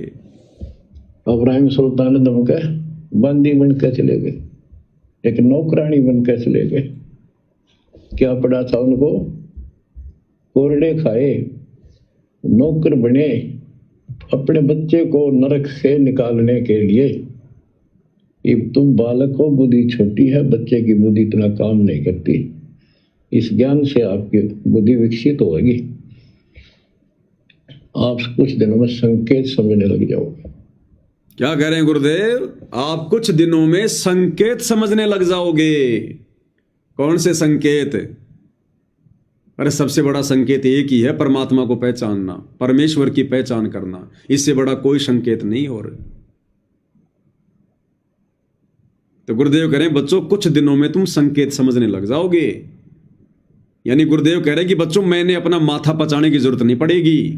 ये जो तुम्हें तत्व ज्ञान दिया ना सन 1988 से, इस तत्व ज्ञान से धीरे धीरे तुम्हारी हृदय वाली आंखें खुल जाएंगी और तुम पहचानने लग जाओगे कि गुरुदेव क्या कहना चाहते हैं, क्या समझाना चाहते हैं। और अब दास आपको भाई और बहनों 4 विशेष संदेश सुनाएगा, छोटे छोटे। क्योंकि जो समझदार आत्मा थी वो तो समझ गई और समझकर अपने गुरुदेव भगवान को भोग लगाना शुरू कर दिया, उनकी आरती उतारनी शुरू कर दी, क्योंकि पहचान में आ गया कि भगवान कौन है। और जिस परमात्मा के लिए हम सतयुग से भटक रहे थे, जन्म जन्मांतरों से भटक रहे थे, आज वो भगवान हमारे सामने आ गया, हमारे गुरु के रूप में आ गया। फिर कौन पीछे रहेगा?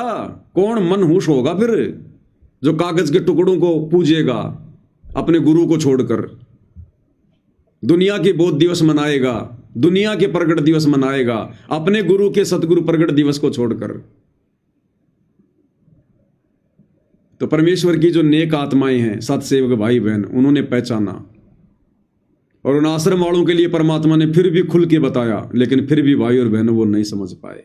अगर समझ पाते तो भाई और बहनों, ये जून के महीने में फिर दाढ़ी मूंछ वाले कबीर को भगवान मानकर प्रगट दिवस नहीं मनाते, फिर ये अपने घरों पर दाढ़ी मूंछ वाले नकली कबीर की फोटो नहीं लगाते, इनकी आंखें खुल जाती, तुरंत साथ संगति से जुड़ जाते कि आश्रमों में तो काल बैठा है, यहां तो 12वें पंथ की भक्ति है, इन लोगों के संपर्क में रहकर, आश्रम वालों की कुसंगति में रहकर मोक्ष प्राप्त नहीं कर सकते।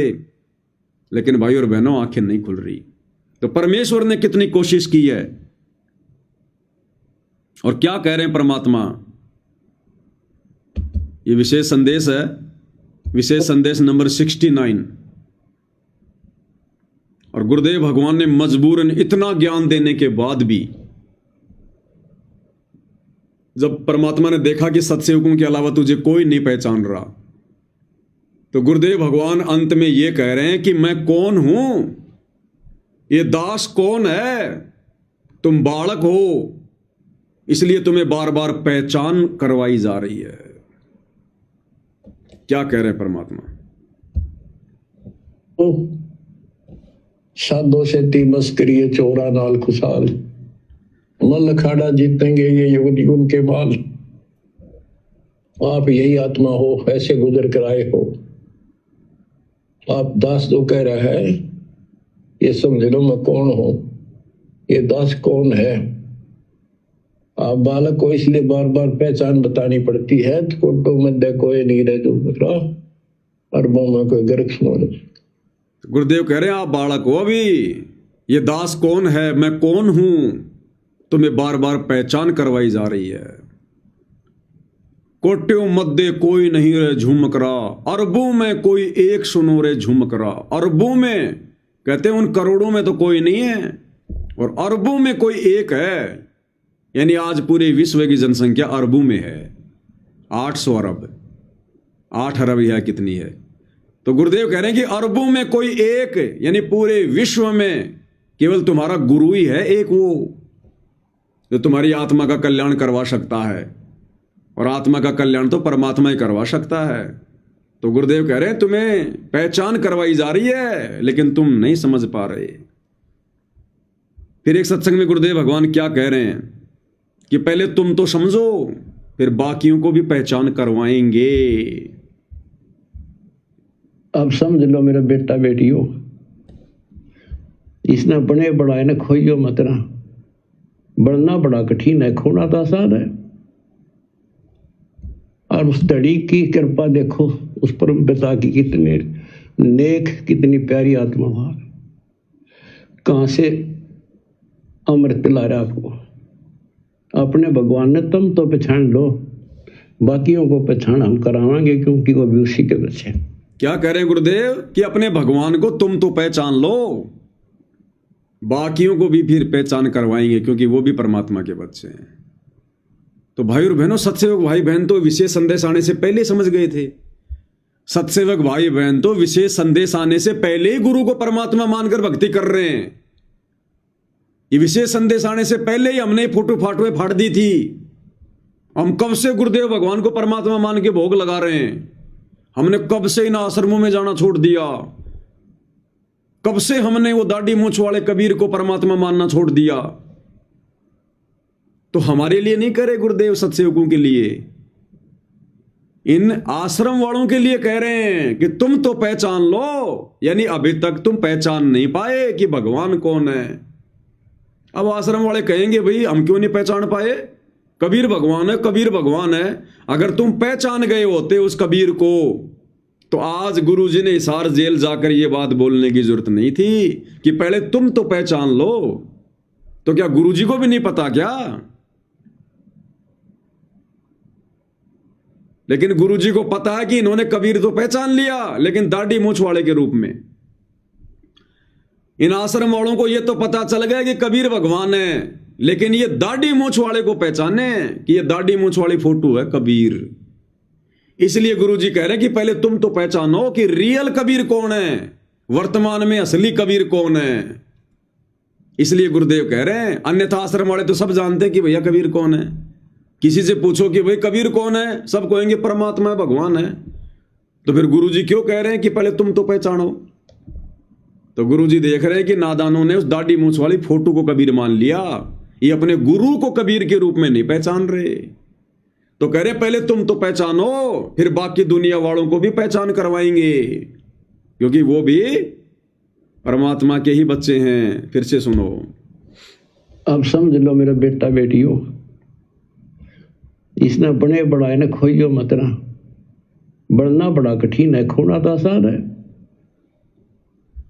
और उस धड़ी की कृपा देखो, उस परम पिता की कितने नेक, कितनी प्यारी आत्मा वहां, कहां से अमृत पिला रहा आपको।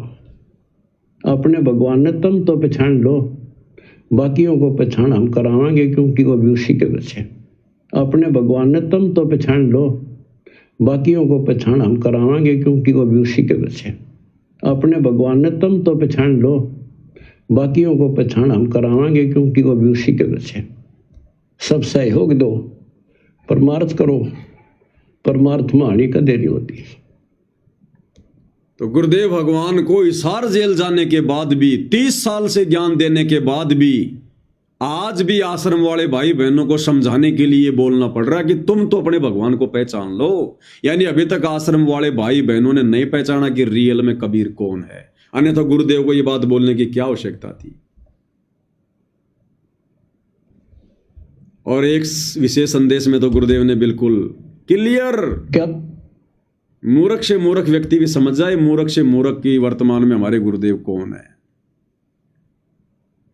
गुरुदेव कह रहे कि बच्चों, वो परमात्मा गरीबदास जी के समय आए थे, और भाई इबारे प्रत्यक्ष प्रकट हैं तुम्हारे सामने, पहचान सको तो पहचान लो।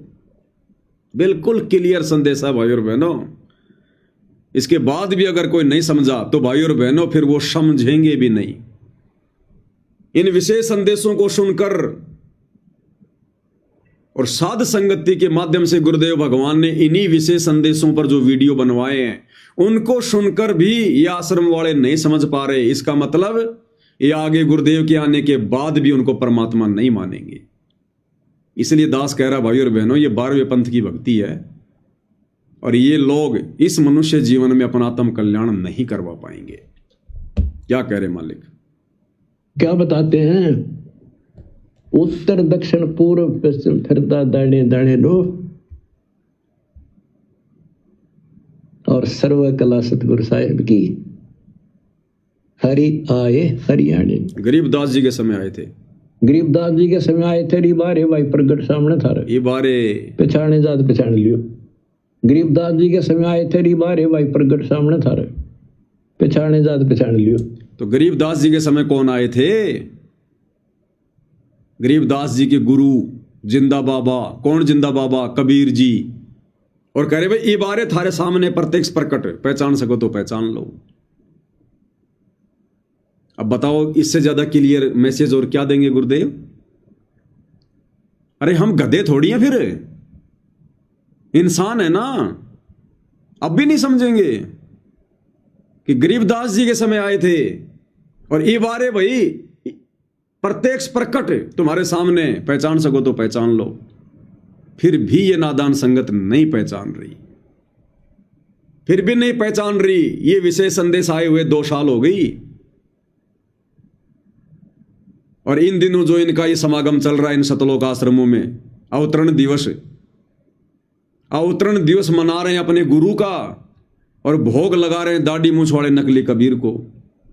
और जब ये भोग लगाते हैं तो देखना इनकी फोटो, वो दाढ़ी मूंछ वाला नकली कबीर तो ऊपर, और उसके पैरों में असली कबीर सतगुरु रामपाल जी को बैठा के रखते हैं, वो गुरु गोविंद वाली फोटो।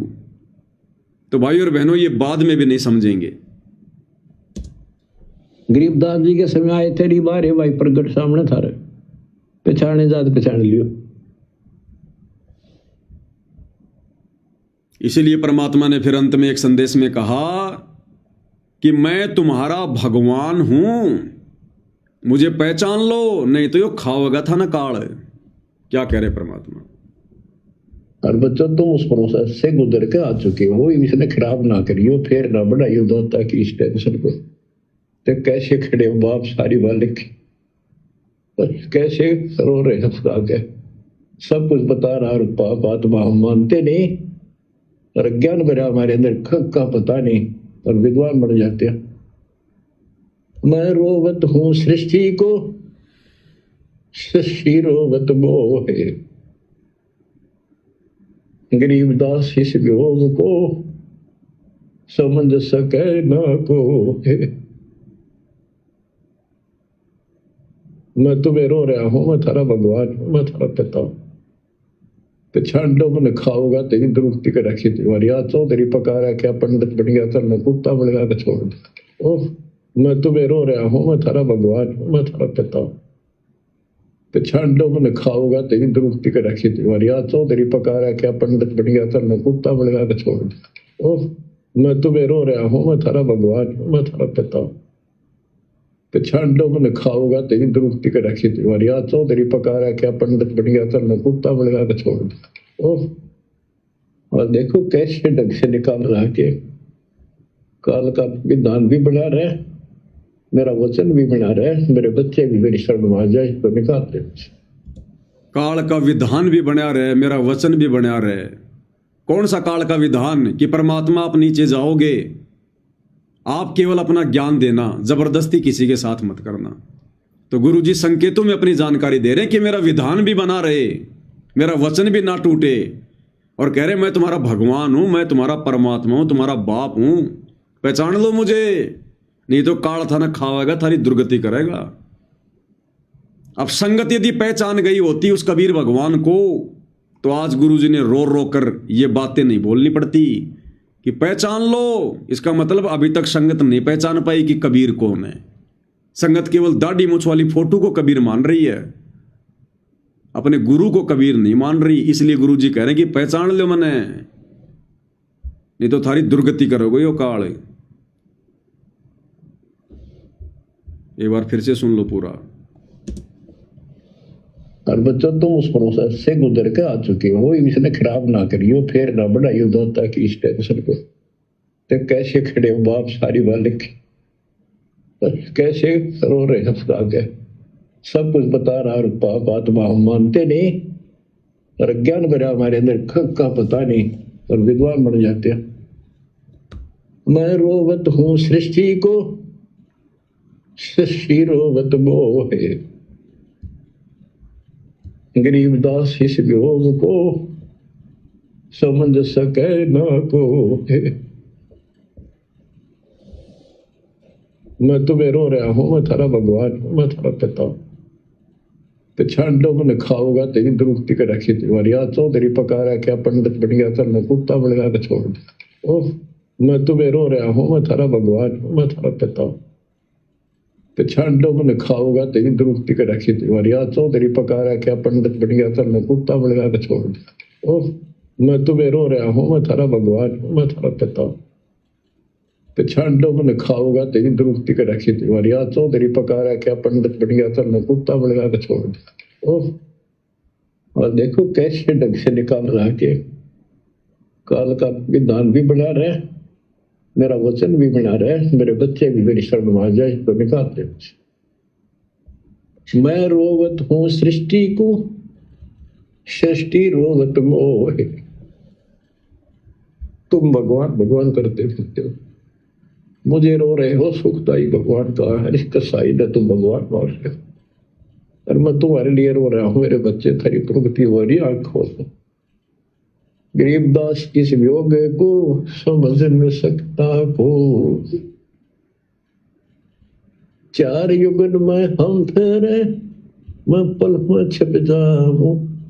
गरीबदास गुरु वेद से लखो हमारा ठाव। बच्चों आज इतना ही, शेष अमर कथा आगे सुनाएंगे, बोलना नहीं आता।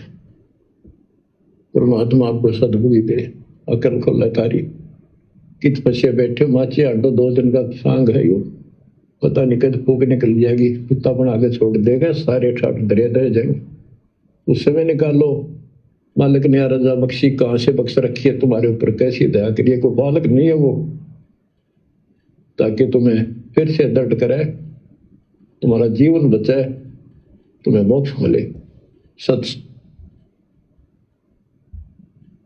ये गुरुदेव भगवान ने संकेत कर दिया है ना आश्रम वालों के लिए, कहाँ तुम इस 2 दिन के ठाठ को ठाठ मान रहे हो, माचे माचे फिरो तुम, फूक निकल जाएगी 2 मिनट में।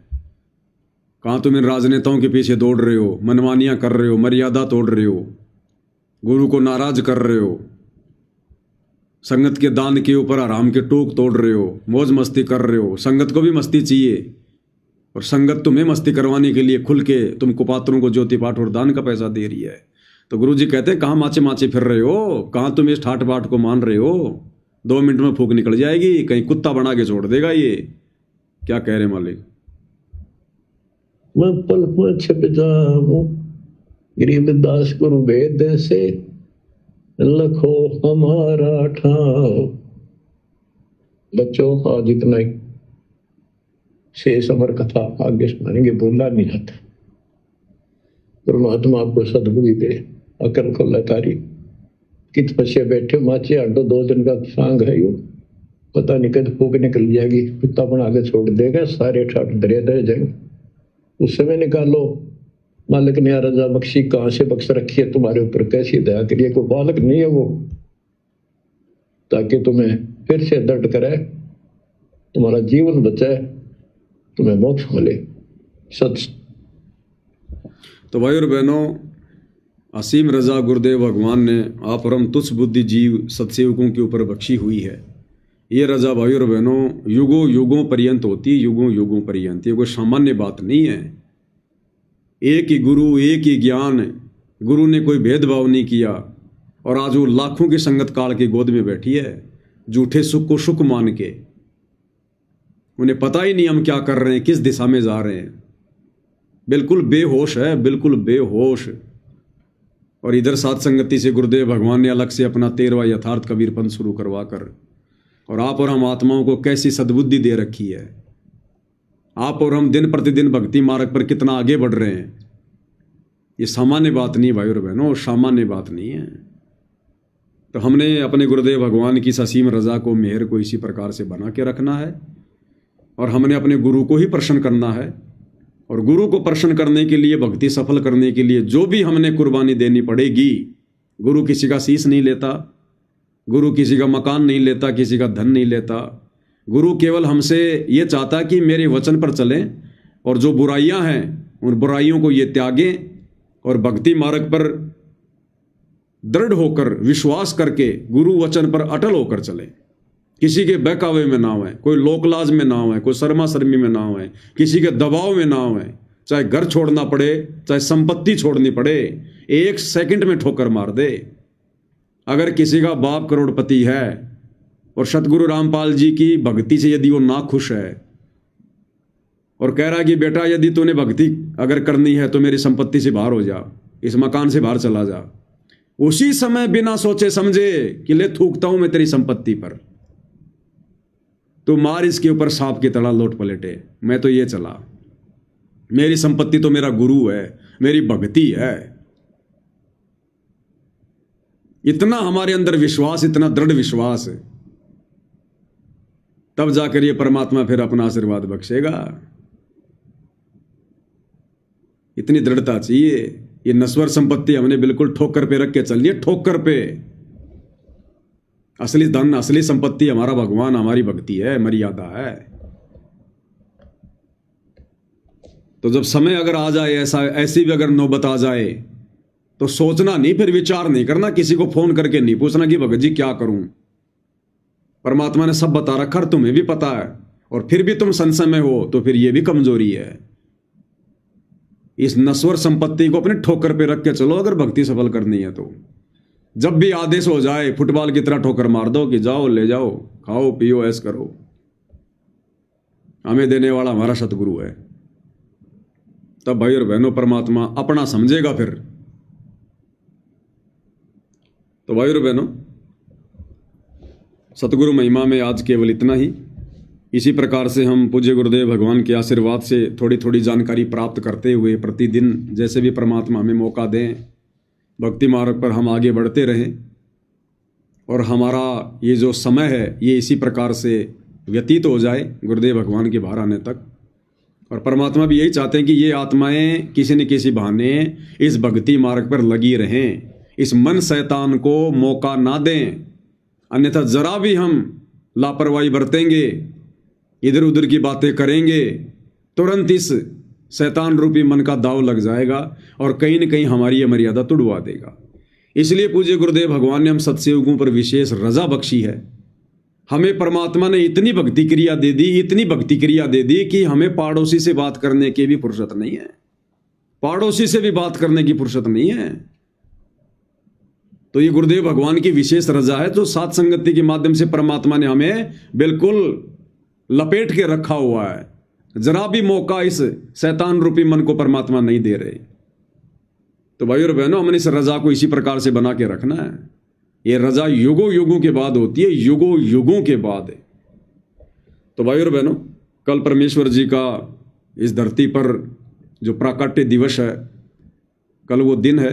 सभी भगत भाई बहन हर प्रकार से मर्यादाओं में रहकर सहज तरीके से, साधारण तरीके से केवल परमेश्वर को प्रसन्न करने की रजा करें, जो है आगे बढ़ें।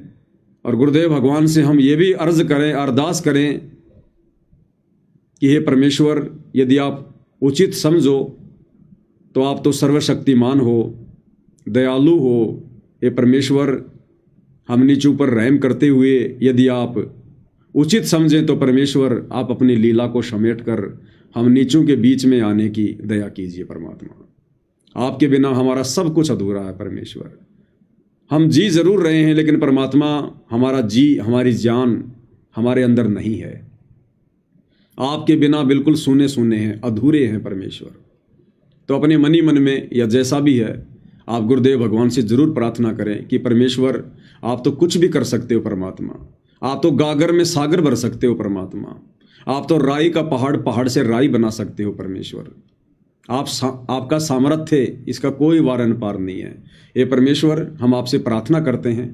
बाकी तो आपकी अपनी मौज है परमेश्वर, लेकिन हम नीच तो आपसे प्रार्थना ही कर सकते हैं कि परमेश्वर, आप जितना जल्दी हो सके हम नीचों के बीच में आने की, हमें साक्षात अपने दर्शन देने की परमेश्वर हमारे ऊपर रजा बख्शे। तो क्या पता भाइयों और बहनों, किस आत्मा की हृदय की सच्ची पुकार से परमात्मा प्रसन्न हो जाए और एक आत्मा की सच्ची पुकार के चलते लाखों का भला हो जाए। बाकी तो परमेश्वर ने जो समय निर्धारित करना, जो किया हुआ है, उसी समय आना है। लेकिन कहते हैं भगत के वश में है भगवान, भगत के वश में है भगवान। तो परमात्मा तो फिर राई का पहाड़ पहाड़ का राई कर सकता है। तो जो हमारे वश में है वो हम जरूर करें भाइयों और बहनों, परमेश्वर को प्रसन्न करने के लिए। तो आज की साथ संगति में केवल इतना ही। परमेश्वर हम सबको सद्बुद्धि दें, आशीर्वाद दें, हमारा मार्गदर्शन करें। बंदी छोड़ सतगुरु रामपाल जी परमेश्वर जी की जय हो।